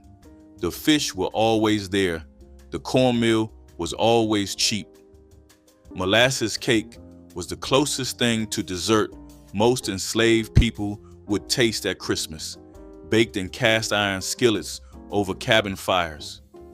Molasses was the cheapest sweetener, the dark byproduct of sugar refining that plantation owners considered beneath their tables but distributed to quarters. Mixed with cornmeal or rare wheat flour, eggs when available, and gathered spices, the batter baked into dense, moist cake with deep, almost burnt sweetness. The flavor was intense, far removed from delicate cakes served in the big house, but beloved in its own way. Women who made exceptional molasses cake earned reputations spreading across plantations, their recipes guarded and whispered. Children hovered near the fire, watching for signs the cake was ready. Each slice represented weeks of careful hoarding, extra molasses saved, flour hidden away, eggs collected one by one until enough existed to create something truly celebratory from almost nothing. Pies were a traveling worker's best friend, easy to pack and even easier to eat on the move. Tender collard greens simmered with smoked meat scraps were chopped and seasoned with onions, garlic, and a splash of vinegar before being tucked inside pockets of flaky pastry dough. Once sealed, the pies were baked until golden, locking in steam that kept the filling moist and flavorful. These portable lunches were perfect for field hands, factory employees, and school children alike, offering a warm taste of home in every bite. Families often prepared them the night before so that a quick reheat or even a cold serving would satisfy hunger during long days away from the kitchen. The aroma of collards mixed with smoky pork carried a comfort that no store-bought snack could match. Each hand pie told a story of resourcefulness and pride in southern gardens, where greens grew abundantly and nothing went to waste. Today, they remain a cherished but rarely seen link to a simpler, heartier way of eating. Fried tripe sandwiches were once a common lunch that stretched butcher scraps into something filling and portable. Tripe, the lining of a cow's stomach, was cleaned, boiled until tender, then breaded and fried crisp. The fried pieces were slipped between slices of white bread and often dressed with mustard, hot sauce, or pickles for a sharp bite. For many families, tripe was inexpensive compared to other meats, making it an affordable protein that could be fed to children or carried in lunch pails to work.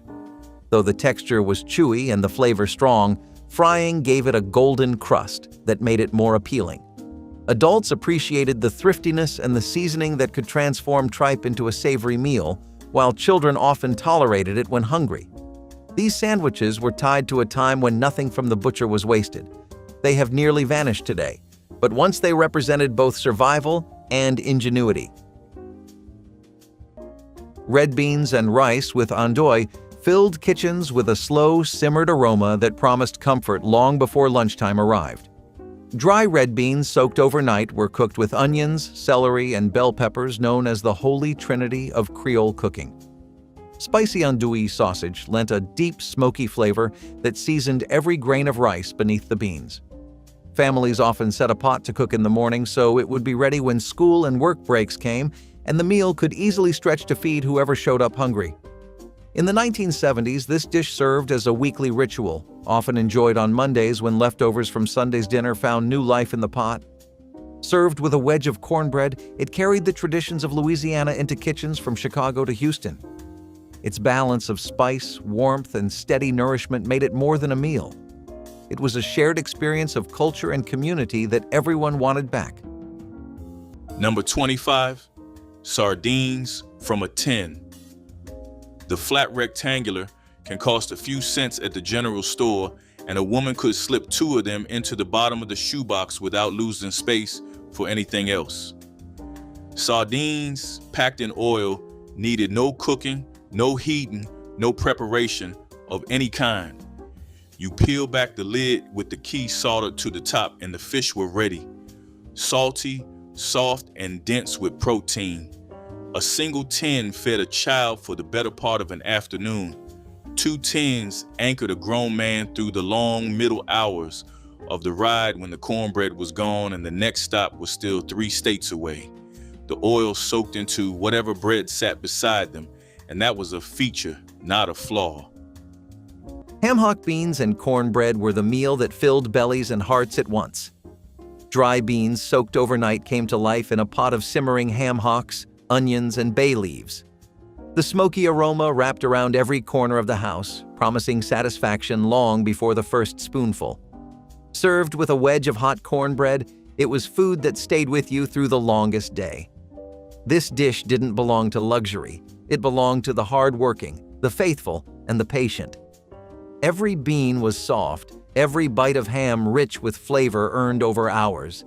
It was a dish made with time and trust, proof that good things waited for those who tended the pot.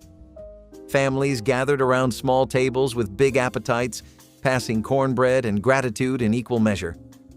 Ham hock beans and cornbread were the taste of sustenance, soul, and the art of stretching little into plenty. Cold sweet potatoes served as complete lunches, requiring no sandwich making, just a roasted potato carried in a pocket or cloth and eaten by hand. Families roasted sweet potatoes the night before in wood stoves or fireplace coals, letting them cool before packing for labor. Natural sugars provided energy, while fiber kept workers feeling full through long afternoons. Sweet potatoes grew abundantly in southern soil and stored well in root cellars, making them free for families with garden plots. Children ate them during school breaks, peeling back skin and biting into flesh that tasted almost like dessert. The convenience was remarkable because no preparation was needed at lunchtime. For generations of Black Americans, cold sweet potatoes represented the genius of ancestors who understood that simple foods provided reliable nourishment. Egg and pot liquor. When a family had one egg and a pot of leftover pot liquor, this was the meal that appeared without being planned. You brought the broth to a simmer, cracked the egg into a cup, beat it loose, and poured it in slowly while stirring.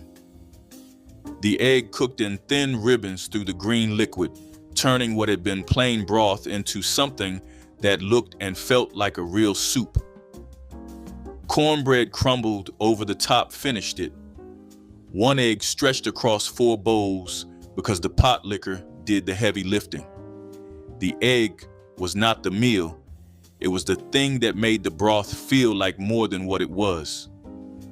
Families who kept a few hens used this trick every week, turning a single egg and a pot of leftover liquid into a supper that needed nothing else on the plate and left nothing in the pot. Number 13, sweet potato vine greens. Most people grew sweet potatoes for what was underground, but the vines that sprawled across the soil above were edible too. The young leaves and tender tips were picked, washed, and cooked down the same way as any pot of greens, wilted in a skillet with a little fat or simmered in water until they went soft. The flavor was mild, greener, and lighter than collards, without the bitterness of mustard greens. A single sweet potato hill produced vines all summer long, and cutting the tips did not hurt the tubers growing below. It was 2 crops from one planting, and during the war, when seed was scarce and every row of garden soil had to earn its place twice over, sweet potato vines fed the family above ground while the roots fed them below. Number 12, Kush. Leftover cornbread that had gone dry and stale was never thrown away. It was crumbled into a bowl and covered with whatever liquid the kitchen had on hand. In some cabins, that meant the broth left over from a pot of greens. In others, it was buttermilk, sweet milk, or plain water sweetened with sorghum. The cornbread soaked up the liquid and turned into a soft porridge-like mash that was eaten with a spoon. Some families fried the crumbled cornbread in bacon drippings with onion until it formed a loose, savory scramble. Kush was not a recipe anyone wrote down. It was an instinct. Stale bread plus liquid equals another meal, and in a cabin where cornbread appeared at every supper, the next morning's kush was already waiting on the shelf. Number 16, Cushaw squash stew for 1. Cubing a piece of Cushaw squash, that pale green, crook-necked southern cousin of the pumpkin, was a Wednesday afternoon project for a retired school teacher in Lake Charles, Louisiana in 1981. A whole Cushaw at the farm stand cost $1, and a single squash could feed her for a week. She would cut a thick wedge, peel it, dice it into 1-inch cubes, then stew it down in a small pot with a tablespoon of butter, a teaspoon of brown sugar, a shake of cinnamon, and a half cup of water. 45 minutes later, the cubes had collapsed into a soft, golden, mildly sweet stew that ate like a side dish and a dessert at the same time. She spooned it over a slice of stale white bread to soak up the syrup at the bottom of the bowl. The rest of the squash went into the icebox wrapped in wax paper, ready for tomorrow and Friday. Your grandmother called it supper. Number 21, leather breeches. In late summer, Black mothers strung green beans on heavy thread and hung them from porch rafters and kitchen ceilings to dry in the heat. The beans shriveled and curled until they looked like strips of old leather, and the name stuck. Hung properly, they kept for months without canning, without salt, without any preservation besides air. When winter came and the garden was bare, those dried beans came down from the ceiling and went into a pot of water with a piece of smoked meat. They simmered for hours, rehydrating slowly, absorbing the smoke and salt from the pork until they turned tender with a concentrated flavor that fresh beans could not match. The texture was different, denser, chewier. Each bean tasted like it remembered the summer it grew in. Leather breeches needed no ration stamps, no store, and no icebox. Just a porch, some thread, and the patience to let the sun do the work. Number 4, peach cobbler. In the South, it was made with fresh peaches from the tree in the yard. In northern cities, it was canned peaches from the grocery store. The crust was a simple batter of flour, sugar, butter, and milk poured into a dish before the fruit was added. The batter rose around the peaches, creating a golden top and a soft custardy bottom. A can cost 19 cents in 1950. The batter cost less than a dime. In the church basements of black congregations across the North, peach cobbler appeared at every supper, every funeral repast, every welcome dinner for new arrivals. Church women competed over cobbler, whose crust was crispier, whose filling was sweeter. These were not trivial arguments. Peach cobbler proved you knew where you came from, even if you hadn't been back in 20 years. A pan cooling on a church table was not a dessert, it was a credential. Number 3, dirty rice earned its name from the color. Chicken livers and gizzards cooked down and folded into white rice turned the whole pot a speckled, deep brown that looked rough but tasted like one of the finest things a Louisiana kitchen ever made. The dish traced directly to Creole cooking traditions among black families in the bayou parishes, where the cheapest parts of the chicken, the organs, the necks, the backs carried more flavor than the breasts and cost a fraction of the price. The livers went in first, cooked hard in oil with onion, celery, and bell pepper until dark and caramelized, then mixed through cooked white rice and seasoned with black pepper, cayenne, and thyme.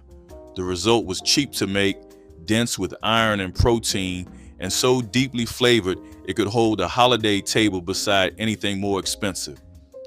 People who grew up eating dirty rice understand that the organ meats are not a compromise. They are the point. Those parts carry the depth. Everything else is background. Number 12, cornmeal dumplings in pot liquor.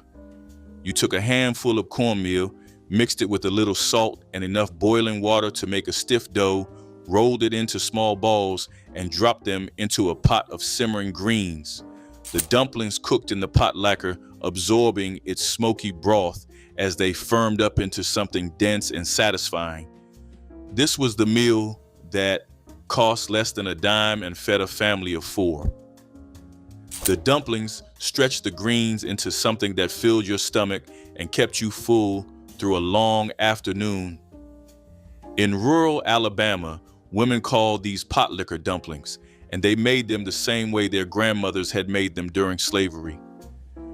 The technique came from West Africa, where dumplings made from ground grain were cooked in broth as a staple meal. It crossed the Atlantic in the memory of enslaved people and survived for 200 years. It didn't need a recipe written down, it needed hands that remembered. Baked sweet potatoes were the simplest Christmas preparation. Whole potatoes buried in fireplace ashes and left to cook slowly until their skins charred and their flesh turned to orange silk. No recipe was needed, no special ingredients required, just potatoes and fire and time. The ash-baked potatoes developed a smokiness that oven-baked versions could never match, their sugars caramelizing against the charred skin into a flavor that tasted like the earth itself transformed. Children would watch the fire, waiting for the moment when potatoes were deemed ready. then juggled the hot tubers from hand to hand while the skin was peeled away. The flesh inside was creamy and sweet, needing nothing else, yet sometimes receiving a small pat of butter if available. At Christmas, families might bake more potatoes than usual, ensuring everyone had their fill of this humble abundance.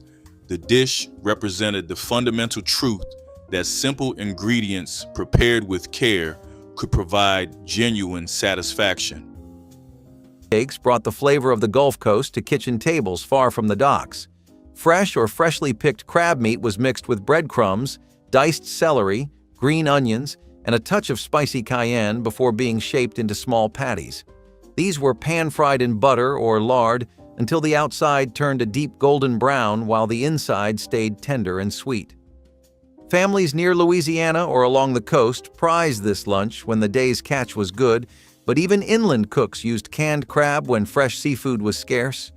The gentle heat of the spices paired perfectly with the natural sweetness of the crab, making each bite a small celebration of coastal heritage and African-influenced seasoning. Served on soft rolls or beside a pile of greens, these crab cakes transformed a simple midday meal into something memorable. Elders who grew up with this dish often recall the sound of sizzling crab cakes as the happiest soundtrack of long summer afternoons. Giblet stew over rice was a lunchtime staple that used parts of the chicken often discarded or overlooked. Giblets, hearts, gizzards, and livers were simmered with onions, garlic, and simple seasonings until tender, then poured over rice for a filling plate. The stew was deeply savory, inexpensive, and stretched easily to feed large families. Housewives liked the dish because nothing went to waste, and even a single chicken could provide multiple meals when every part was used. Children sometimes balked at the idea of giblets, but the flavor was rich enough to win them over, especially when smothered in gravy. Adults valued it for both its thrift and its nourishment, as giblets were dense in protein and iron. It was the kind of food that turned necessity into comfort, and it stood as a reminder that creativity often came from constraint. Today, giblet stew is rare at lunch tables, but once it represented survival and sustenance. Peanut butter and sorghum syrup sandwiches gave children a sweet reward that parents could still afford when sugar prices were climbing. Sorghum syrup, dark and rich with a subtle caramel note, spread smoothly over fresh bread and mingled with creamy peanut butter for a sticky treat that clung to fingers and hearts alike. This sandwich was packed into lunch pails headed for school buses and factory floors, offering long-lasting energy with ingredients that stayed fresh without refrigeration. Sorghum had deep roots in southern farming, and in the 1970s it remained a pantry staple for many African-American households that valued both tradition and thrift. The simple act of drizzling syrup over peanut butter turned a basic sandwich into something special, with each bite carrying a sweet depth far beyond plain jelly. Children traded halves with friends, and adults often sneaked a second sandwich for themselves, proof that the best lunches were not always the fanciest ones. Number 17, dried apple rings, sliced thin, threaded on a string, and hung in the sun or near the stove until they turned leathery and sweet. Dried apples were the trail food of the South long before anyone called it that. A handful in a paper sack took up almost no space in the box and weighed next to nothing. You chewed them slowly. The flavor concentrated as the water left, so a single ring carried more sweetness than a fresh slice twice its size. Children traded them back and forth on the train the way children trade anything when the hours stretched long. They did not spoil. They did not leak. They asked for nothing and delivered a small, honest sweetness when the rest of the box had gone salty and heavy. Fish fry leftovers were Friday night turned into Monday's comfort. Cold whiting or catfish, fried crisp in cornmeal and left to rest overnight, made the best sandwiches come morning. Layered between soft white bread with a drizzle of hot sauce, they carried all the flavor of the weekend into the work week. Families who gathered for fish fries on porches and backyards kept the leftovers for lunch, wrapping them in paper and storing them in ice boxes. The crunch softened, the spice deepened, and the fish took on that perfect next-day flavor, cool, peppery, and familiar. It was food that carried laughter, gospel music, and stories from one day into the next. For those who worked long hours, those sandwiches were reminders of joy waiting back home. Fish fry leftovers were more than just lunch. They were yesterday's celebration turned into today's strength. They reminded everyone that food was meant to bring people together, even after the crowd had gone. The bones of the meal held memories: neighbors talking, oil popping, children laughing over lemonade. Cold fish and soft bread became the taste of belonging, a comfort that lingered long after the last bite. Onion sandwiches were poverty meals requiring nothing more than bread, raw onion slices, and whatever fat was available for spreading. Families sliced onions thick, layered them between bread, spread with lard or bacon drippings, and packed them for lunches when nothing else was available. The onions provided nutrition and sharp flavor that made plain bread more interesting than eating it dry. During the Depression and other lean periods, onion sandwiches kept families fed when even pennies for other ingredients had disappeared. Children ate them without complaint because hunger taught appreciation for whatever appeared.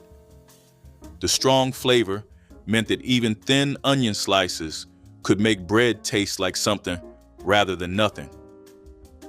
Adults understood these sandwiches represented temporary hardship rather than permanent condition. Cornmeal gravy. When there was no flour in the house, cornmeal stepped in. A spoonful of bacon or ham drippings went into a hot skillet, then a handful of cornmeal got stirred in until it toasted and turned golden. Milk or water went in slowly, and the whole thing thickened into a rough, slightly gritty gravy that poured over cornbread, biscuits, or whatever was sitting on the plate. It tasted like the bottom of a cast iron pan in the best possible way, smoky from the grease and faintly sweet from the corn. Cornmeal gravy was the gravy you made when the gravy ingredients were gone, but the skillet still had drippings, and the cornmeal jar still had a few cups left. Nobody wrote it down because nobody thought of it as a recipe. It was just what you did with what was there. Number 21, sorghum cake. Sorghum grew across the upper South in fields that no one fought over because the Confederate Army had no use for it. The stalks were pressed, the juice boiled down into a thick amber syrup, and that syrup became the only sweetener most Black families had access to for the duration of the war. Mixed into cornmeal batter with a little water and baked in the ashes, sorghum turned plain bread into something with color and sweetness. The cake was dense and dark, heavier than cornbread, with a depth that came entirely from the land. No cane sugar, no white flour, no imported anything. Sorghum was a crop that survived the war because nobody considered it worth stealing. That made it one of the most reliable ingredients in a kitchen where reliability had become the rarest thing of all. Number 22, sorghum, molasses, and corn pone. Sorghum was the sharecropper's sugar. The cane grew tall in southern fields and was pressed at a local mill every fall, boiled down into a thick amber syrup that lasted through the winter. Corn pone, a denser cousin of cornbread, made without eggs or milk, baked hard enough to hold its shape. The two went together every morning in thousands of cabins across Mississippi, Alabama, and Georgia. A piece of corn pone dragged through a puddle of sorghum on a tin plate. Children ate it before school. Adults ate it before walking to someone else's field. It cost almost nothing to produce because the sharecropper grew both crops. The sorghum ran out by March. The corn pone did not last much longer, but for the months when both were in the house, that tin plate was the steadiest thing on the table. Number 24, neck bones over yellow rice for one. She would buy a single pound of pork neck bones from the meat counter on Avenue D for 60 cents in 1979, just enough to fill a small Dutch oven with 2 pieces.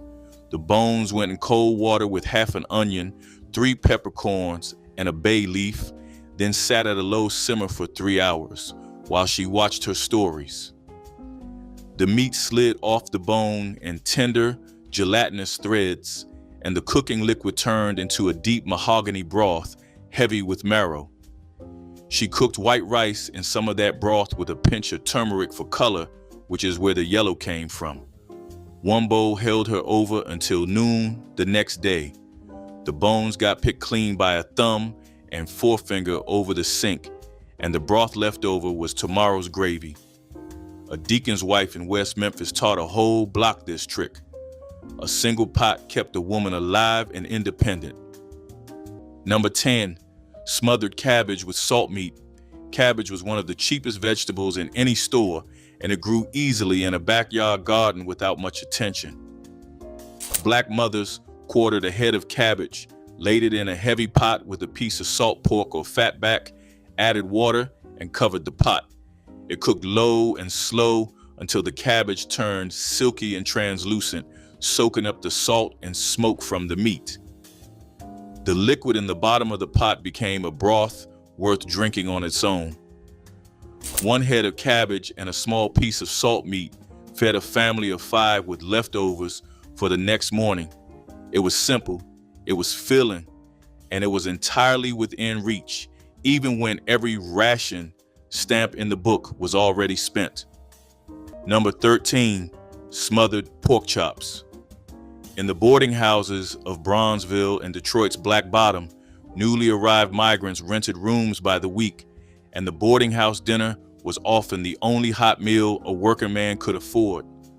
Smothered pork chops were the signature dish.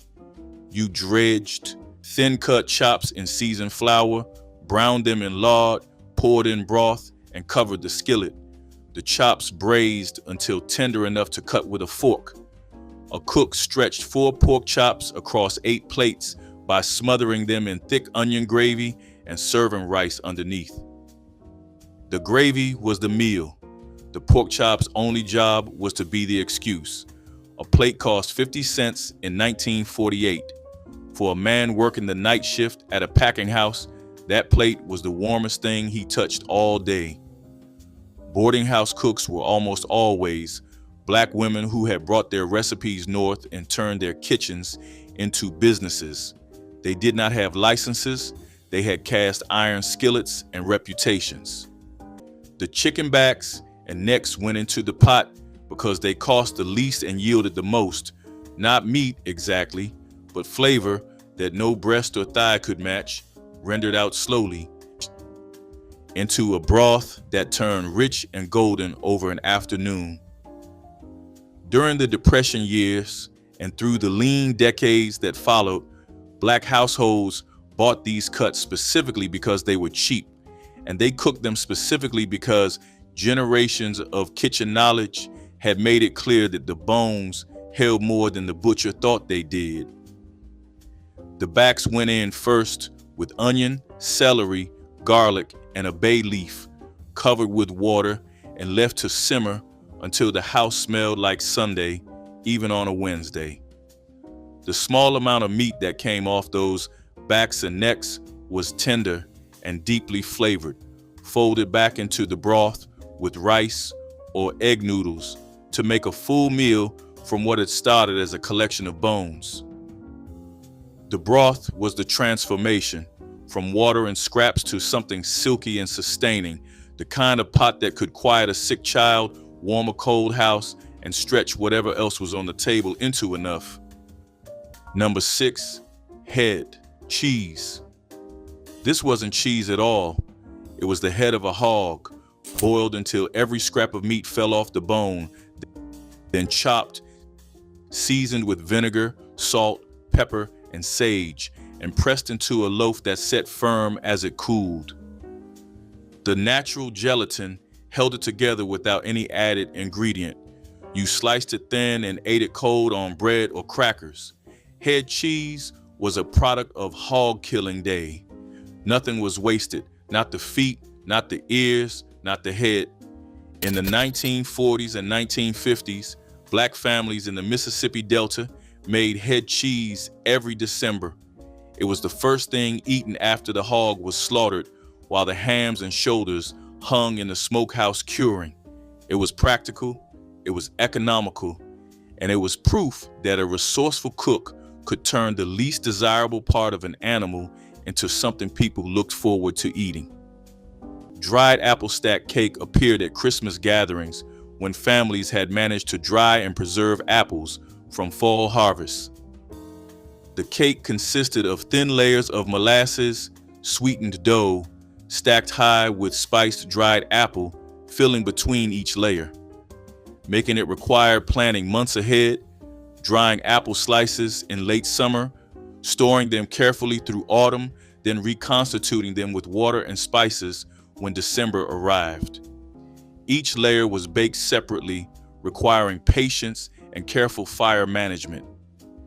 The assembled cake needed to rest for days, allowing moisture from the apple filling to soften the dense layers into something tender and unified.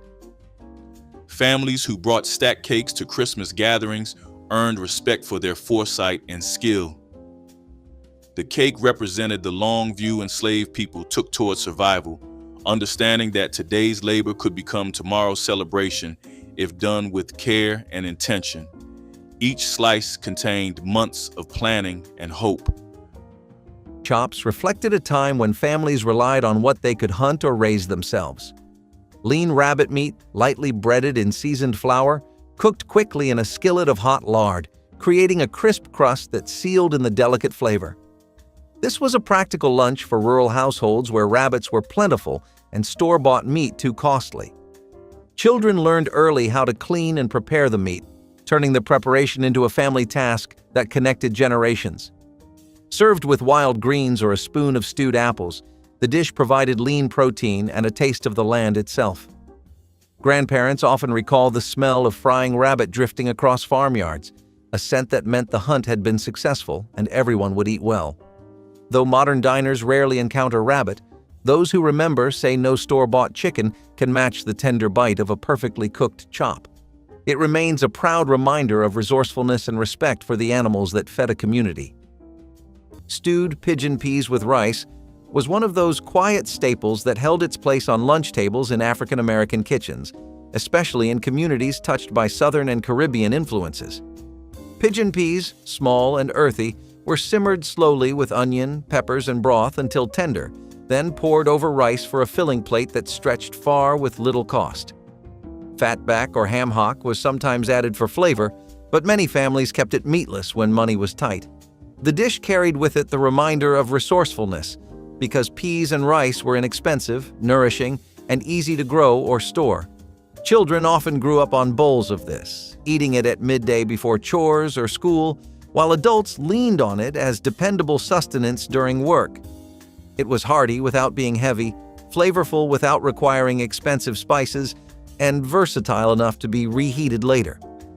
Today, stewed pigeon peas with rice is rarely thought of as lunch, but it once carried the weight of survival and comfort at the same time. Sweet potato and black-eyed pea patties turned ordinary pantry staples into a satisfying and protein-rich lunch that fit tight budgets. Mashed sweet potatoes brought natural sweetness and a gentle earthiness, while black-eyed peas added hearty texture and steady energy for the rest of the day. Cooks would mash the peas, fold them with finely chopped onion, a shake of paprika, and just enough flour to hold everything together before frying each patty until the edges crisped to a deep golden brown. They were often served with a spoonful of pepper vinegar or a drizzle of homemade hot sauce for a bright finish. These patties could be slipped into a soft roll for a sandwich or packed in foil to eat on their own during a midday break at work or after church. In the 1970s, kitchens across the South and Midwest, this dish stood as proof that frugality could still taste like a celebration and that simple vegetables could hold their own as the center of a meal. Number 16, sorghum cookies, made from sorghum syrup, flour, a little lard, and whatever spice the pantry held, usually ginger or cinnamon. Sorghum cookies were dark, dense, and chewy in a way that store-bought sweets could not match. The syrup came from a local mill where the cane was pressed and boiled down in the fall, and a family that had a gallon jug of sorghum had sweetness for the entire winter. The cookies held their texture for days. They did not crumble in the box, did not melt in the heat, did not need wrapping beyond a square of wax paper. A child could eat one slowly, working through the dense chew, and it lasted longer than anything made with white sugar. Cold fried chicken wrapped in wax paper was more than a meal. It was memory made portable. Every piece was fried golden in cast iron, seasoned by hand, and cooled just enough to keep its crisp shell. Once wrapped in wax paper, it stayed perfect for hours, whether it was packed in a lunch pail for a long work shift or taken to church picnics under a shade tree. The sound of that paper crinkling was enough to make anyone hungry. Even cold, it carried that same smoky, salty perfume, proof that good food did not need to be hot to be comforting. Fried chicken like this was cooked with love, stretched to feed many, and built to last the day. It reminded families of hands that worked hard but never forgot how to make joy out of something simple. In every bite was patience, pride, and purpose. Cold fried chicken wrapped in wax paper was a lesson in care, a reminder that even when life was hard, flavor and family never lost their place. Potted meat sandwiches provided affordable protein when fresh meat remained far beyond the family budget.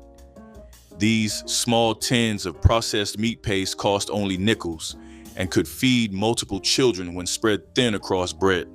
The paste was salty and intensely flavored, meaning a little went far in making plain bread taste substantial. Mothers would open a single tin and divide it among several sandwiches, stretching resources while ensuring everyone ate before school or work. Potted meat required no refrigeration before opening, ideal for pantries without ice boxes. The flavor was not gourmet, but hunger made it taste like provision and care. Children learned to appreciate what their families could provide. Factory workers carried these in metal pails, eating them cold at work sites where no heating was possible. Pot liquor soup with cornbread dumplings. Once the collard greens or turnip greens came out of the pot, the liquid stayed behind, loaded with vitamins and flavor from the pork and the greens. Families who had nothing else on the shelf took that pot liquor, brought it back to a boil, and dropped in small balls of cornbread dough. The dumplings cooked right in the broth, soaking up the smoky, salty, green-tinged flavor. The result was a full soup made entirely from what was left over. No new ingredients needed.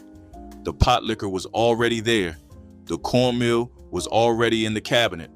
A pot of greens that was supposed to be a side dish just became the main course for a second night. That is how stretching worked. You did not throw anything away. You turned it into something else. Number 18, raccoon baked with turnips. Raccoon was hunted at night, treed by dogs, or trapped along creek banks where the animals came to wash their food. The meat was strong and fatty, with a flavor that divided opinion even among people who had been eating wild game their whole lives. Parboiling the carcass first, sometimes twice, pulled the worst of the musk out and left the meat tender enough to roast. Packed in a pot with turnips and whatever root vegetables were available, the raccoon baked slowly over low coals until the fat rendered into the roots and the meat went soft. The turnips soaked up the drippings and turned sweet. A single raccoon fed a larger group than a rabbit ever could, and during the war years, that arithmetic mattered more than taste. Number 13, fried squirrel with gravy.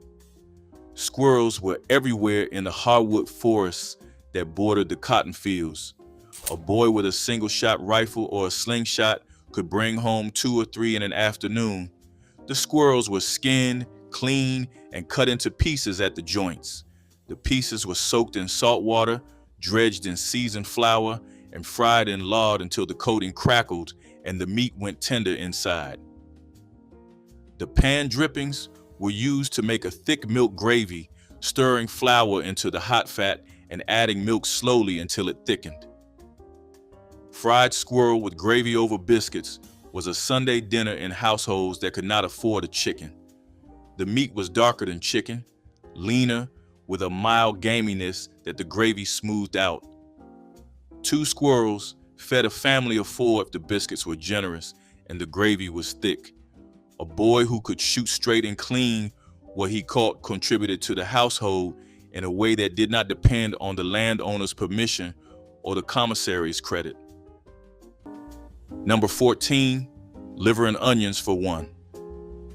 She bought a single thin slice of beef liver from the meat counter on Springfield Avenue in Newark in 1980 for 30 cents because organ meat was still the cheapest protein in the case and most younger folks would not touch it. The liver went into a small bowl of evaporated milk for 30 minutes to draw out the bitter, while she sliced a large yellow onion paper thin on the cutting board her sister had given her in 1962. She melted a spoon of lard in a black skillet, soft cooked the onions over low flame until they were sweet, sticky, and the color of an old penny, then pushed them aside and seared the floured liver in the same pan for 2 minutes aside. Salt, black pepper, a dash of Worcestershire from a small bottle that had lived in her cupboard since the Carter years. She slid the whole skillet onto a plate over a slice of white bread to catch the drippings, and the bread was as good as the meat by the time she finished eating. That mattered. Number 22, drippings biscuits. Every spoonful of bacon grease, every scraping of rendered fat from a roast or a pan of fried chicken went into a tin can on the back of the stove. That can was currency. When butter was rationed and lard was hard to find, that saved grease became the fat in every batch of biscuits. The dough came together fast. Flour, a pinch of baking powder, a little milk or water, and a generous spoon of drippings worked in with the fingers until it held together. Those biscuits came out of the oven heavy and golden with a flavor that store-bought butter never matched. Nothing was wasted. Nothing could be.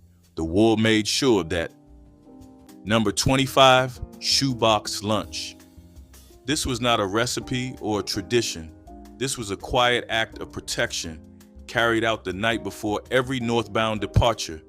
Before every long train trip during Jim Crow, a mother spent the night before frying chicken, boiling eggs, wrapping biscuits, and tucking pound cake into a sturdy cardboard shoebox.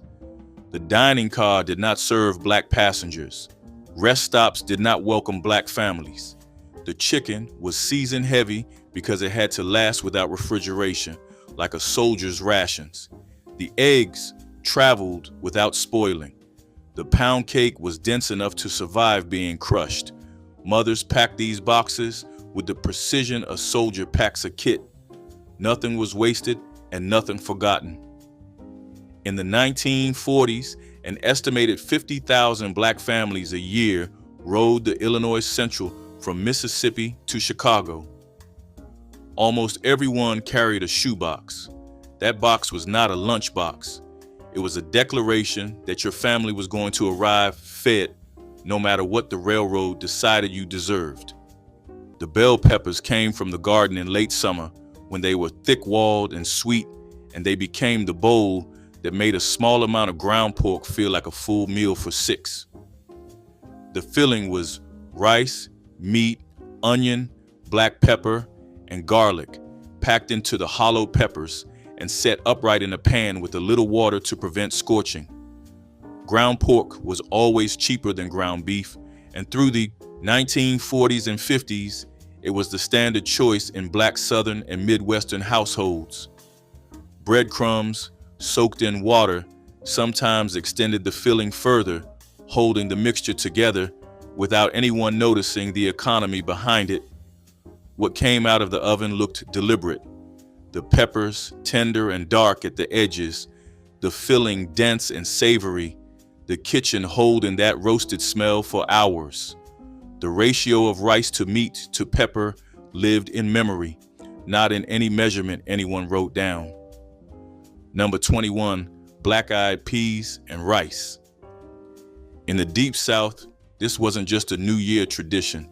This was a Wednesday night, a Thursday night, a meal that appeared on the table so often that children grew tired of it before they understood what it cost. A bag of dried black-eyed peas, a cup of rice, a chunk of salt pork, and an onion. You simmered the peas with the pork until they turned creamy and the broth thickened into something smoky and rich. You served it over rice. A single pot fed a family of 5 for 2 days. The peas came to America from West Africa, where they had been a staple crop for centuries. They thrived in southern soil. They grew fast. A 5-pound bag cost 35 cents in 1950. That was 5 meals. That was survival by the pound. Fried pork skins were a Christmas treat made from the skin of butchered hogs, cut into strips and fried in their own rendered fat until puffed and crispy. The skins started tough and rubbery, but heat transformed them into light, crunchy bites that shattered between teeth. Salt was the only seasoning needed, though some families added a sprinkle of pepper when available. Children gathered around the frying pot, eager to snatch the first pieces as they emerged golden and bubbling from the lard. The skins provided both protein and fat, essential nutrients during cold months when bodies needed extra fuel. At Christmas, there might be more skins available from the holiday butchering, turning what was usually a small treat into something approaching abundance. The crackling sound of frying skins announced the season as clearly as any carol. This dish represented the waste-nothing philosophy that enslaved communities developed. Every piece of the hog had value when survival depended on stretching resources to their absolute limits. Okra and corn succotash captured the full brightness of summer gardens and turned it into a dish that could be enjoyed year-round. Fresh okra pods were sliced thin, their natural thickening qualities creating a silky texture as they simmered with sweet corn kernels and diced peppers. A knob of butter and a splash of homemade vegetable stock enriched the mixture, while chopped onions and a pinch of smoked paprika added depth. For families who kept backyard gardens or tended plots in community spaces, this lunch represented the reward of their hard work and the cooperative spirit of neighbors who traded vegetables freely. Grandparents would recall how the aroma of simmering succotash drifted through open windows, a signal that it was time to pause the day's chores and gather around the table. Served with cornbread or spooned over rice, the dish satisfied hunger without the need for expensive meat, proving that vibrant flavor could come entirely from the soil and the careful hands that cultivated it. Hog jowl and greens plates were a noontime meal that carried both tradition and thrift. Smoked hog jowl, cut from the pig's cheek, was boiled or fried until tender, then served alongside or cooked into a pot of collard or mustard greens. The result was smoky, savory, and nourishing, filling plates without costing much money. For families working long hours in fields or factories, this meal provided strength and satisfaction. Children grew up associating its flavors with home, while adults saw it as a reminder of heritage and necessity. The dish reflected a time when every part of the hog was valued, not just the more expensive cuts. It tied together meat and vegetables in a way that was practical yet deeply flavorful. Today, hog jowl and greens are seldom served as lunch, but once they were a cornerstone of African American midday meals, embodying resilience, thrift, and cultural pride. Fried green tomato BLTs took a familiar diner sandwich and gave it a bright southern character that no one forgot once they tasted it. Thick slices of firm green tomatoes were dredged in seasoned cornmeal and fried until the coating was crunchy and golden, while the inside stayed slightly tart. They replaced or joined the usual ripe tomato slices between layers of crisp lettuce and smoky bacon, turning a standard lunch into something with a spark of creativity. Mayonnaise or a homemade remoulade added a cool creaminess that balanced the heat of the skillet fried tomatoes. These sandwiches were common in community cafes and roadside diners that dotted the South during the 1970s, where cooks knew how to stretch ingredients while keeping flavor bold. Packed into lunchboxes or wrapped in wax paper for road trips, they carried the scent of sizzling cornmeal long after they were made. Each bite captured a mix of crunch, smoke, and tang, that called people back for another sandwich even when they thought one would be enough. Number 21, cold buttermilk biscuits. Split open, sometimes with a slice of country ham or a smear of preserves pressed between the halves, then wrapped in a cloth and stacked along the side of the box. A buttermilk biscuit made the night before was not the same as a buttermilk biscuit pulled from the oven. It was denser, drier, and tougher around the edges, but that was the advantage. A tender biscuit would have crumbled to dust by Memphis. A day-old biscuit held its shape, absorbed whatever it was paired with, and filled the stomach without taking up much room. Children ate them plain. Adults split them and layered in whatever else the box had to offer. A stack of 6 biscuits in a cloth napkin weighed almost nothing but could stretch across 3 meals if the trip ran long. Leftover hog maw and rice was a dish born from respect. Respect for labor, for food, and for the life that gave it. Hog maw, the lining of the pig's stomach, was cleaned carefully, boiled slowly, and seasoned with onion, garlic, and pepper until tender. Nothing was wasted. Everything was used. Mixed with rice, the rich broth clung to every grain, turning scraps into comfort. It was the kind of lunch that filled the body and quieted the mind. Grandparents remembered standing over steaming pots, watching the meat soften while stories and laughter drifted through the kitchen. Hog maw and rice tasted of thrift and pride, of making do but never settling for less. Served cold the next day in tin pails or wrapped in foil, it still carried its same warmth. Every bite told the story of a people who refused to let hunger or hardship dull their flavor for life. Leftover hog maw and rice was history you could taste, humble, hearty, and full of grace. Tomato sandwiches celebrated summer's abundance when gardens produced more ripe tomatoes than families could eat fresh. Thick slices of red tomato were layered between bread, spread with mayonnaise, and sprinkled with salt and pepper. The juice soaked into bread, creating a messy but deeply satisfying lunch that tasted like summer itself. Families ate these constantly during tomato season, knowing fresh abundance would disappear with the first frost. The simplicity was the point because perfectly ripe tomatoes needed nothing more than bread and salt to become memorable. Children helped pick tomatoes and learned to appreciate how gardens could feed families. These sandwiches couldn't travel far because juice made bread soggy, but eaten fresh, they represented everything good about growing your own food. Number 25, corn pone. Before there was cornbread, there was corn pone.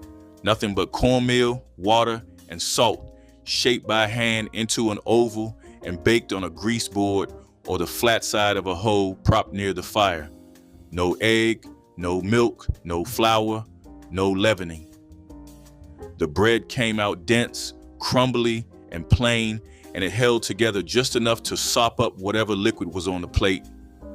Corn pone was the bread of the field. Workers carried it wrapped in cloth because it did not fall apart in the heat. It traveled from the morning kitchen to the noon break without needing anything to keep it fresh. When supper came and the greens were cooked, the corn pone went into the pot liquor, and the bread that asked for nothing absorbed everything the pot had to give. The families who ate it did not call it a recipe. They called it what there was. Number 16, salt pork and cowpeas. A chunk of salt pork dropped into a pot of dried cowpeas and simmered for hours until the beans went soft and the pork fell apart into salty strings that flavored every spoonful. This was the one-pot meal that anchored the weekly rations on plantations across the Cotton South. The salt pork was preserved, shelf-stable, and handed out by weight. The cowpeas were dried and stored by the barrel. Together, they made something that could feed a family from a single vessel with nothing added but water and time. During the war, salt pork was one of the last provisions to disappear from plantation stores because the Confederate Army preferred fresh beef and bacon and left the salt barrels for last. What the army passed over kept black families fed when nearly everything else had been taken. Number 21, hog ear stew. When the hog was butchered in December, the ears were scraped clean, singed over the fire, and dropped into a pot of water with onion, bay leaf, and black pepper. They simmered for hours until the cartilage turned soft and the liquid thickened into a sticky, rich broth. The ears were pulled out, sliced thin, and returned to the pot with whatever root vegetables the cellar still held. Hog ear stew was thick enough to hold a spoon upright. The gelatin from the cartilage gave it a body that no bone broth could match. Nobody bought hog ears. They came free with the rest of the head, and a woman who knew how to cook them turned scrap into something her children asked for by name. Number 11, pig feet and rice. Pig feet sat in the butcher's case at 39 cents a pound in 1978, and seniors knew exactly what to do with them when most younger cooks would not look twice. A retired postal worker's widow in Houston's 3rd Ward simmered 2 split pig feet in a covered enamel pot for 3 hours with a quartered yellow onion, a stalk of celery with the leaves still on, a bay leaf, 2 cloves of garlic, and a generous shake of red pepper flakes. The meat between the toes pulled off in soft, gelatinous, deeply flavored bites that tasted faintly sweet from the collagen. The broth thickened on its own as it cooked until it was almost a jelly when cold. She ladled the hot feet and broth over a bowl of plain white rice and ate it on Wednesday night with a few shakes of hot sauce and a piece of pickled okra on the side. The leftover broth set up overnight in a glass bowl into a savory aspic. She sliced thin and ate on a saltine cracker for Thursday breakfast. 2 pig feet, 3 meals, less than $1 all in. This was arithmetic. This was survival. Number 12, pickled watermelon rind. After the red flesh was eaten, the thick white rind remained, and in a wartime kitchen, throwing it away was not an option. Black mothers peeled the green skin off, cut the white rind into pieces, and simmered them in a syrup of vinegar, molasses, cinnamon, and cloves until they turned translucent and tender. Packed into jars, pickled watermelon rind lasted months on the shelf and served as a side dish, a snack, and a sweet-sour condiment alongside beans and rice. A single large watermelon produced enough rind to fill several jars. The fruit was summer, the pickled rind was winter. Black mothers who kept those jars in the pantry knew that preserving was not a hobby, it was a calendar. Each jar represented a meal in a month when the garden would be empty and the ration book would be thin. Cranberry orange gelatin mold was the festive centerpiece that sparkled under holiday lights, sitting proudly in its familiar metal mold on Christmas tables throughout the 1960s. Mothers mixed cranberry sauce, orange zest, sugar, and gelatin, pouring the mixture into molds shaped like rings, wreaths, or holiday designs. When it chilled overnight, it emerged glossy and jewel-toned, firm enough to hold its shape, but soft enough to melt on the tongue. Children loved the wobble, tapping the plate lightly just to see it jiggle before taking a bite. The flavor balanced tart cranberry with bright citrus, making it refreshing alongside heavier holiday dishes. Mothers appreciated that it required few ingredients, stretched far, and looked impressive without costing much. It added color to plates filled with greens, dressing, and meats, offering a sweet note between savory bites. This dish represented the creativity and pride mothers brought to holiday meals, transforming canned and simple ingredients into something festive and memorable. Even decades later, people remembered the cool sweetness and the joy of unmolding it just right. Cranberry orange gelatin mold tasted like holiday sparkles shaped by steady hands. The soda crackers came out of the sleeve, the cane syrup came down from the shelf, and that was dessert, or it was an after-school snack, or it was what appeared at the end of a meal when there was nothing left to bake. Cane syrup was cheaper than refined sugar and more versatile, thick and amber dark, made from sugarcane juice, boiled down slowly in operations that had run across the rural South since long before the Civil War. You poured it over the crackers and let it seep in until the edges softened while the center stayed crisp. The combination was sweet and salty and satisfying in the way that only things eaten in a particular kitchen with a particular person are, never again quite right anywhere else. Most people who remember it remember a grandmother producing it wordlessly, placing it on the table without ceremony. You were there and the syrup was there, and that was the whole thing. Number 17, poke salad with eggs. Pokeweed grew wild in ditches, along fence lines, and at the edges of fields across the deep South. It was everywhere. It was free. And if you knew how to prepare it, it could save your life. The leaves had to be boiled 3 separate times, with the water thrown out each time, because the raw plant was poisonous. After the 3rd boil, you drained the greens, chopped them, and fried them in a skillet with bacon grease and scrambled eggs. Families who couldn't afford store-bought greens walked the roadsides in spring and picked pokeweed by the bushel. Children knew which plants to pick and which to leave alone before they knew how to read.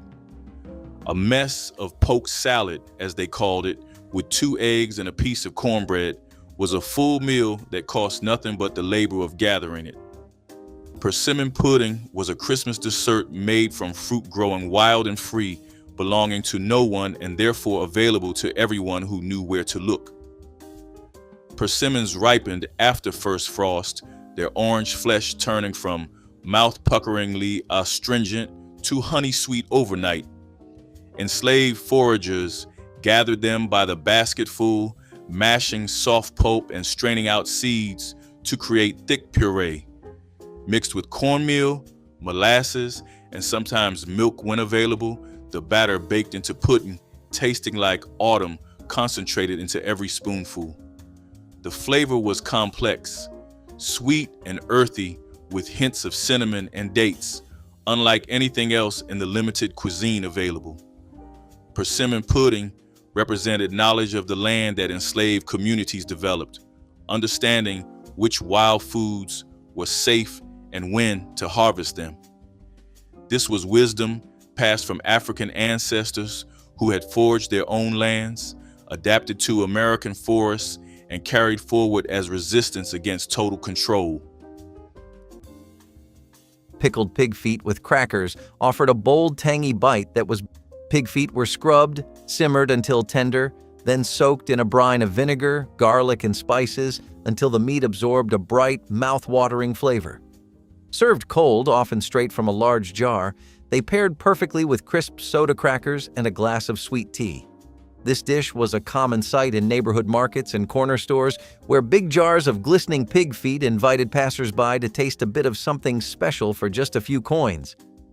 Families appreciated how the vinegar preserved the meat, making it an easy meal to keep on hand during hot southern summers before widespread refrigeration.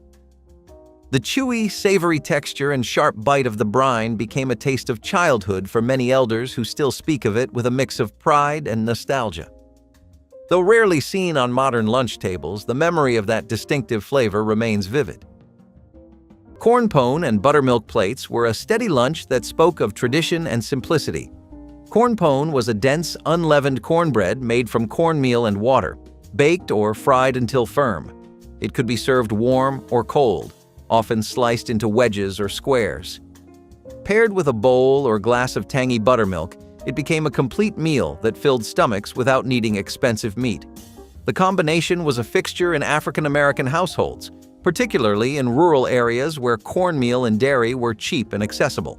Children often dipped their corn pone directly into the buttermilk, softening it into something almost like porridge, while adults valued it for its straightforward nourishment. It was quick, inexpensive, and familiar, the kind of food that connected families to earlier generations. Though rarely remembered today, corn pone and buttermilk once carried dignity in their simplicity, proving that even the humblest ingredients could make a lasting lunch tradition. Field pea and rice pilaf turned a handful of pantry staples into a fragrant dish that could stand proudly on its own at the center of a midday table. Field peas were simmered until tender with garlic, bay leaf, and a touch of black pepper, then folded gently into long grain rice cooked in homemade stock. Chopped bell pepper and onion added color and sweetness, while a drizzle of olive oil gave the finished pilaf a light sheen. Families often made a large pot in the morning so it would be ready when children came home for lunch or when neighbors dropped by unannounced. The dish carried the legacy of West African rice traditions and proved that a meal did not need meat to feel hearty and complete. In the 1970s, it appeared at picnics, church gatherings, and everyday kitchens alike, earning its place as a beloved dish that tasted as good cold as it did warm. One pot, simple ingredients, lasting satisfaction. Number 18, tea cakes. Soft, round cookies made from butter, sugar, flour, eggs, and a splash of vanilla rolled out and cut by hand. Tea cakes were not fancy. They had no icing, no filling, no decoration. They were pale, plain, and slightly sweet, and children ate them like currency. A tea cake wrapped in wax paper could survive 2 days in a shoebox without going stale. The butter kept the crumbs soft. The simplicity kept children quiet. Every grandmother had a tea cake recipe she did not write down, and the only way to learn it was to stand beside her and watch how much flour she pinched, how flat she pressed the dough, how long she let the edges brown before pulling them from the oven. Rice and gravy plates were the leftover miracle of Sunday dinners. When the roast was gone, the gravy stayed, a pot of flavor too precious to waste. Poured over warm rice, it became a whole new meal, rich and soothing. The taste was deep and slow, made from drippings, onions, and patience. It stretched one meal into 3, a small victory in homes where nothing was thrown away. The smell filled kitchens with familiarity, that savory perfume of comfort and continuity. Children learned to love it early, scraping plates clean to catch every last drop. For working families, rice and gravy were a reminder that resourcefulness could taste like luxury. It was not just food. It was a memory reheated, a symbol of care and cleverness. Rice and gravy plates were proof that love could be poured, ladled, and served one spoonful at a time. Cold grits cakes provided portable lunches made from leftover breakfast grits that would otherwise go to waste. Families poured leftover grits into pans to set overnight, then sliced the firm mixture into squares and fried them golden the next morning.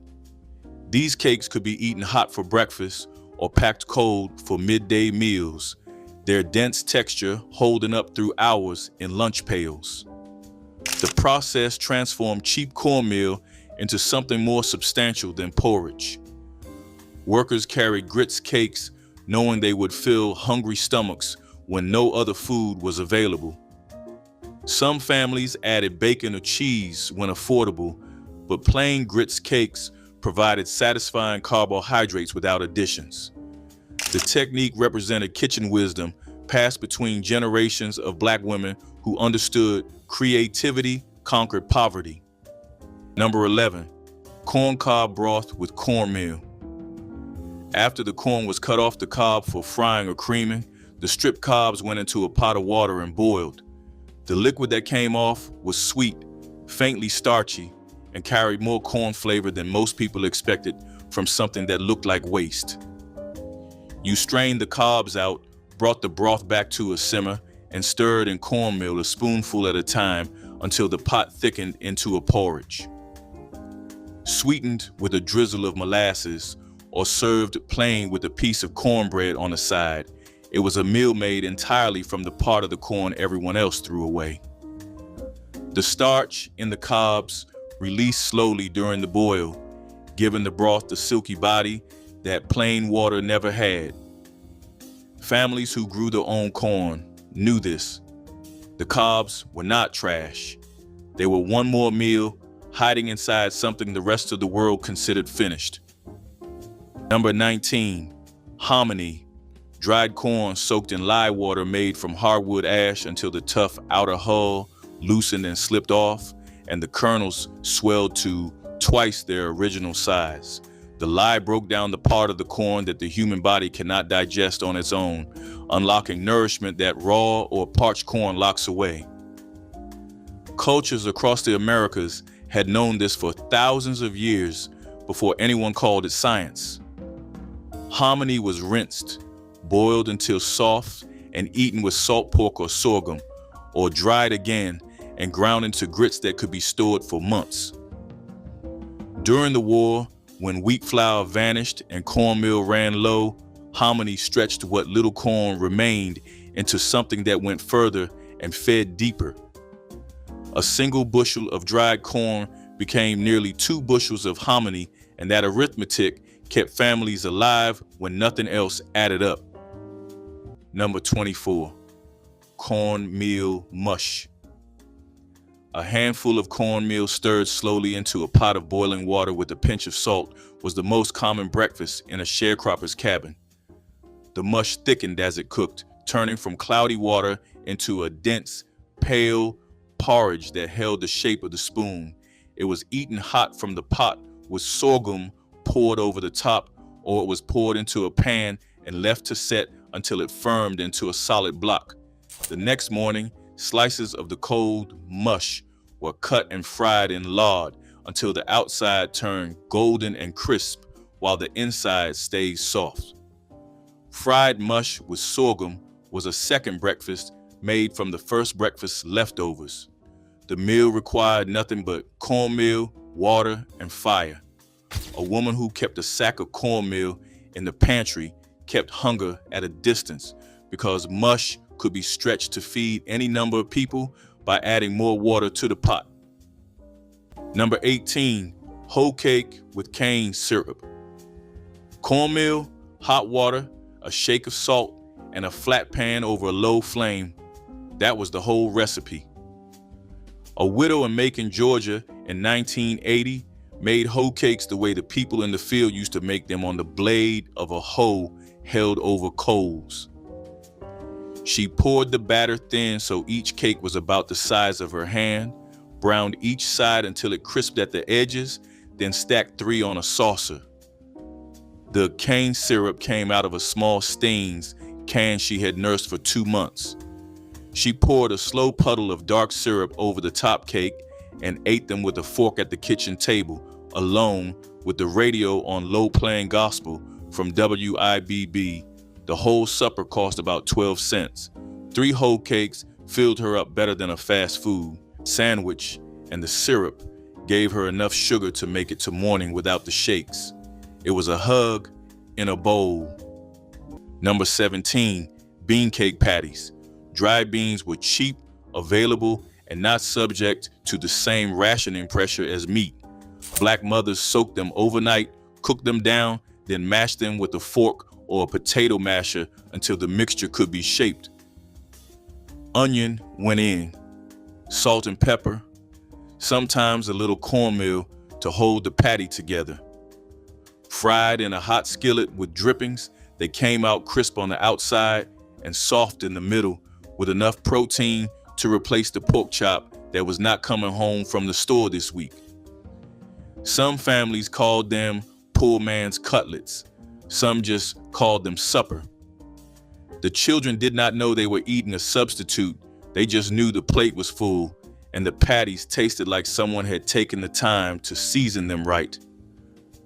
Number 17, rent party potato salad.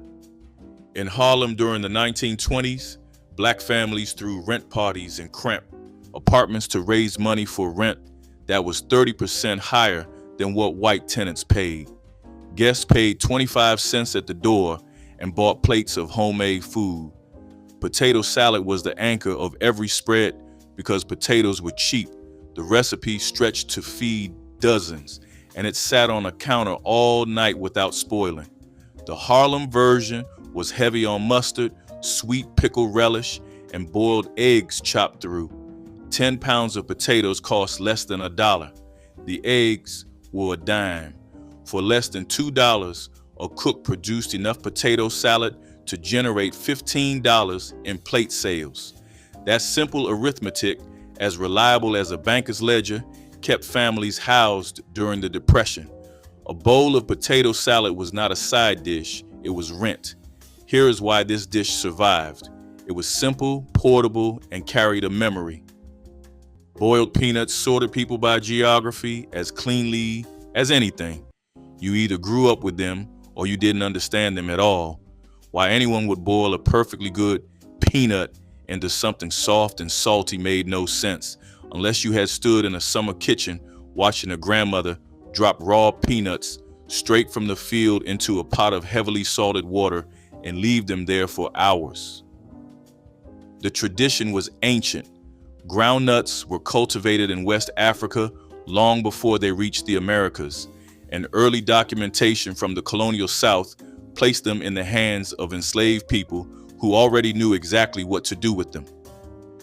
The finished peanuts were briny and soft all the way through, with a flavor closer to a bean than a nut, because fresh pulled peanuts are legumes and respond to water accordingly. People from outside the tradition called them strange. People from inside reached for another handful before the first was finished. Number 23, fatback and grits. Fatback was a slab of pure fat cut from the back of a hog. It wasn't bacon, it wasn't salt pork. It was the cheapest cut at the store because most people with money wouldn't buy it. But for black families across the deep South, it was the foundation of nearly everything they cooked. You sliced it thin, rendered it in a skillet until the pieces turned into crispy golden chips, then poured the hot grease over a bowl of grits. The fat gave them a richness that butter never could. A pound of fatback cost 8 cents in 1942. A bag of grits cost a dime. Together, they held you through a full day of work in a cotton field. Your body needed that fat. It was fuel. Fried corn cakes with sorghum appeared on Christmas morning tables. The simple cornmeal cakes elevated by drizzles of thick, dark syrup. The cakes were made from cornmeal, mixed with water or buttermilk when available, shaped into rounds, and fried in lard until golden on both sides. Sorghum syrup came from cane-like plants that some enslaved people were permitted to grow and process, the stalks crushed and the juice boiled down into amber sweetness. The combination was filling and sweet, providing energy for cold December days. Children loved the sticky sweetness, licking syrup from fingers and plates. The cakes required no special skill. Any child old enough to tend a fire could make them, yet they carried celebration in every bite. This dish represented how enslaved families created holiday spirit from the most basic ingredients, transforming cornmeal and syrup into something worth anticipating all year.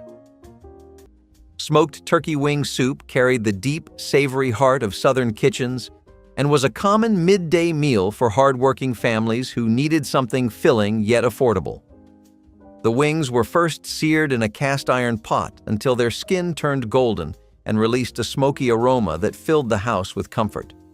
Root vegetables like carrots, onions, and celery were added along with garlic and bay leaves to build a broth that simmered for hours and grew richer as the day passed. The turkey meat would slowly fall from the bone, creating a texture that felt luxurious without requiring expensive cuts of meat. Grandparents remembered how this soup stretched a few wings into enough servings to feed an entire household, and every bowl tasted like patience and care. Leftover broth was often saved for the next day to cook rice or greens, proving nothing went to waste in a frugal kitchen.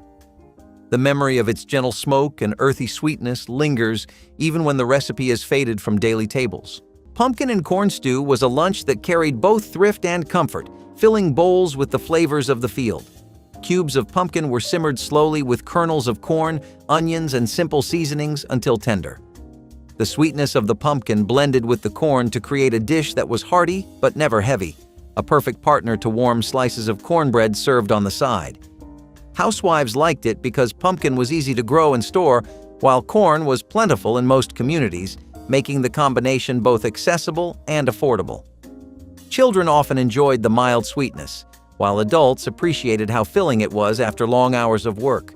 The stew reflected both practicality and heritage, drawing on African and native food traditions that celebrated vegetables at the heart of the meal. Pumpkin and corn stew rarely appears on modern tables, but at one time it was a symbol of how communities turned simple crops into sustenance, carrying both nourishment and cultural memory in every bite. Cornbread-crusted catfish fillets carried the essence of Friday fish fries straight into the lunch hour with a crunch that everyone in the neighborhood could hear. Fresh catfish fillets were seasoned with salt, black pepper, and a dusting of cayenne before being dredged in finely ground cornbread crumbs instead of plain cornmeal, which gave them a thicker, sweeter crust. The fillets were fried in cast-iron skillets until the coating turned a warm golden color and the inside stayed moist and flaky. Served between slices of soft white bread or alongside a scoop of slaw, these catfish pieces were as common at church gatherings as they were at family reunions. They were a reminder of the rivers and bayous that had long supplied African American tables with fresh fish and a taste of home. In the 1970s, the aroma of frying catfish meant neighbors would drop by unannounced, drawn by the smell alone, ready to share stories and a plate without needing an invitation first. Number 23, cold grits cake. Leftover grits from the morning meal, poured into a pan and left to set solid overnight, then sliced into thick squares and fried in lard until the outside turned crisp and golden. By the time the grits cake went into the shoebox, it had cooled to a dense, firm block that held its shape through any amount of jostling. You ate a cold grits cake with your fingers. No utensil could improve it. The crisp shell cracked, the soft center held, and the whole thing disappeared in 4 bites without leaving a crumb on the seat. Leftover food given a second life was the organizing principle of most Black Southern cooking. The grits cake honored that principle, made it portable, and asked for nothing in return. Cold sweet potato pie slices were the dessert that turned into lunch when times demanded sweetness to keep going. Smooth, spiced, and tender, each slice tasted like memory and mercy. Children took it to school in wax paper, elders ate it on porches between chores, and everyone knew that one bite could ease a tired heart. Made with mashed sweet potatoes, butter, sugar, and a touch of nutmeg, the pie didn't need refrigeration to hold its magic. Even cold, it was soft and creamy, the crust slightly chewy at the edges. It carried the warmth of holiday kitchens into everyday life, proof that joy didn't have to wait for celebration. Sweet potato pie was the food of love disguised as thrift, sweet enough to be dessert, strong enough to stand as lunch. It reminded every generation that no matter the struggle, sweetness was still something you could hold in your hands. Fried fish cakes transformed small catches and leftover fish into portable lunches that traveled well and satisfied hunger. Families near rivers or coastal waters caught small fish, boiled them tender, then mashed the flesh with cornmeal and seasoning before frying into patties. These cakes could be made from fish too small for proper meals, stretching modest catches into food for entire families. The cornmeal binder extended protein, while frying created a crust that protected the interior during transport. Workers carried fish cakes in lunch pails or wrapped in newspaper, eating them cold hours after cooking. Coastal Black communities perfected these recipes over generations, understanding that water provided free protein for those willing to fish. The cakes represented skill and survival, transforming minimal resources into real meals. Cornbread and tomato gravy. When a can of tomatoes and a spoonful of bacon grease sat on the shelf, tomato gravy happened. You heated the grease in a skillet, stirred in a little flour until it browned, and poured in the tomatoes, crushing them with the back of the spoon as they bubbled. The gravy thickened into something tangy and rich, bright red and streaked with rendered fat. You ladled it over a slab of cornbread and ate it with a fork. The acid in the tomatoes cut through the heaviness of the grease, and the cornbread soaked up every drop. This was a meal that appeared in late summer when the garden was producing more tomatoes than anyone could eat fresh, and it reappeared in winter when canned tomatoes were all that remained. Some cooks added a sliced onion. Others cracked an egg into the skillet and let it poach in the gravy. The meal changed with what was available and never tasted the same way twice. Number 23, hickory nut milk. Hickory trees dropped their nuts across the southern woods every autumn, and the nuts were hard to crack but worth the effort.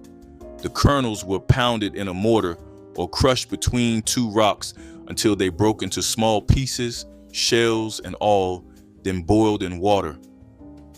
The shell fragments sank.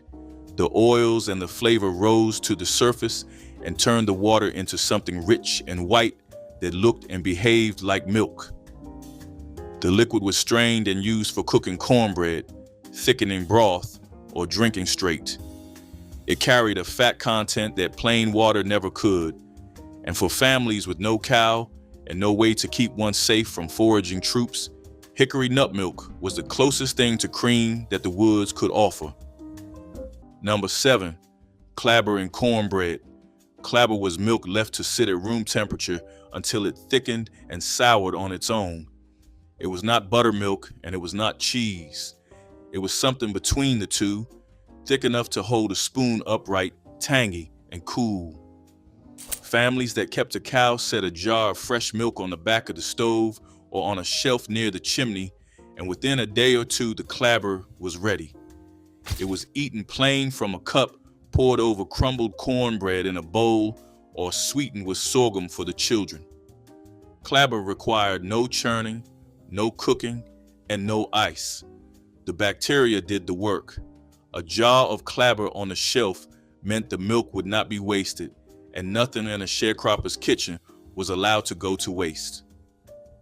Number 21, stewed tomatoes over white rice. She would crack open a can of whole tomatoes for 29 cents at the corner store in North Nashville and pour them into a small saucepan with a knob of bacon grease, a chopped onion, and a pinch of sugar to cut the acid. 20 minutes on a low burner broke the tomatoes down into a thick, sweet, salty sauce that filled the apartment with a smell most people associated with their mothers. She ladled it over a half cup of long grain rice that she had cooked plain in the same pot earlier. The whole supper cost about 35 cents in 1982 and took less than half an hour from start to fork. A retired hotel cook in Nashville used to say the tomato gravy was the difference between eating and being fed. One can of tomatoes carried her 2 suppers and a breakfast. This was not cuisine, this was engineering. Number 24, vinegar pie. When lemons were unavailable and sugar was rationed by the ounce, Black mothers in the rural South made pie filling from what the pantry always had: apple cider vinegar, a little flour, an egg, and enough molasses or sorghum to take the edge off the acid. Mixed together and poured into a simple crust made from flour and drippings, it baked into a custard that trembled when it cooled. The taste was sharp and sweet at once, closer to chess pie than anything made with fruit. Nobody who ate it for the first time believed the ingredient list. Vinegar had no business being dessert, and yet the women who baked it made it work the way they made everything work, by refusing to accept that the cupboard was too bare to produce something sweet. 1 pie, 1 egg, a splash from the bottle that cost almost nothing. It fed the whole table after supper. Number 7, country ham sandwiches. Thick sliced country ham, salt cured for months in a smokehouse, layered between biscuits or white bread, and wrapped tight in wax paper. Country ham sandwiches were a staple of the shoebox lunch and a favorite of Black travelers using the Green Book to navigate Jim Crow highways. The Green Book, first published in 1936, listed safe restaurants and lodging for Black motorists, but even with the guide, there were stretches of road where no safe stop existed. A country ham sandwich did not need refrigeration because the salt cure preserved the meat. It tasted better at room temperature. The salt crystals crunching against your teeth, the smokiness intensifying as the meat dried slightly. Families sliced it thin to make it last. Every slice was an insurance policy against a stretch of highway where stopping meant risking your life. The skillet corn pudding sat somewhere between cornbread and a custard, denser than either, sweeter than what you ate with beans, richer than the foil pan version at potlucks. It was cast iron food, a well-seasoned skillet heated in the oven until the fat shimmered, then batter poured over that heat so a crust formed from the bottom up before the top ever set. In season, kernels went in fresh, cut from the cob, and the cob scraped clean to release the milky liquid that made the pudding silky. The dish carried roots in both West African cooking traditions and Native American corn preparations that had exchanged hands across the Deep South over generations. At church suppers through the 1950s, it sat in the center of the spread without explaining itself.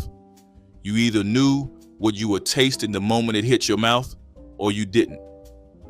If corn pudding was about patience and cast iron, what came next in many kitchens? Sweet potato pie held a place of honor at Black church Christmas dinners, and only certain women were trusted to bake it. The pies were never made casually. They represented the signature of the matriarch, a recipe passed down through whispered instructions and watchful eyes in family kitchens. Sweet potatoes were roasted slowly until their sugars concentrated, then mashed smooth and mixed with eggs, evaporated milk, brown sugar, vanilla, cinnamon, and nutmeg. The filling was poured into buttery crusts and baked until the tops turned glossy and slightly cracked at the edges. Unlike pumpkin pie, which dominated white American tables, sweet potato pie carried African American flavor preferences, warmer, spicier, and deeply comforting. The first slice at church dinners always went to the eldest member present, and no one dared ask for seconds until everyone had been served. Sweet potato pie was legacy made edible, carrying stories of grandmothers and great-grandmothers in every bite. Okra soup was a Christmas dish connecting enslaved people directly to West African foodways where okra had been cultivated and cooked for centuries before the Middle Passage. The vegetable grew well in southern heat and was dried for winter use, the pods strung on thread and hung from cabin rafters. Reconstituted in water, the okra released its characteristic thick, silky texture that gave body to soups and stews. Combined with whatever meat or fish was available, onions and pepper, the soup became warming sustenance on cold December nights. The distinctive texture, slippery and substantial, was beloved by those who grew up with it and sometimes strange to others. At Christmas, okra soup might be richer than usual, made with more meat or served in larger portions. The dish represented cultural continuity, proof that African cooking traditions survived despite slavery's attempts to erase identity. Each bowl was an act of remembrance and resistance. 100 plates, and every last one of them came out of a kitchen with no air conditioning, no food processor, and no written recipe. The hands that made them measured by feel, seasoned from memory, and fed whoever walked through the door. Try one. Pick the butter beans, the smothered pork chops, or the tomato sandwich, and make it this week the way it used to be made. If your family had a lunch that belongs on this list, drop it in the comments. Name the dish, name the person who made it, and name the city. The stove is still on.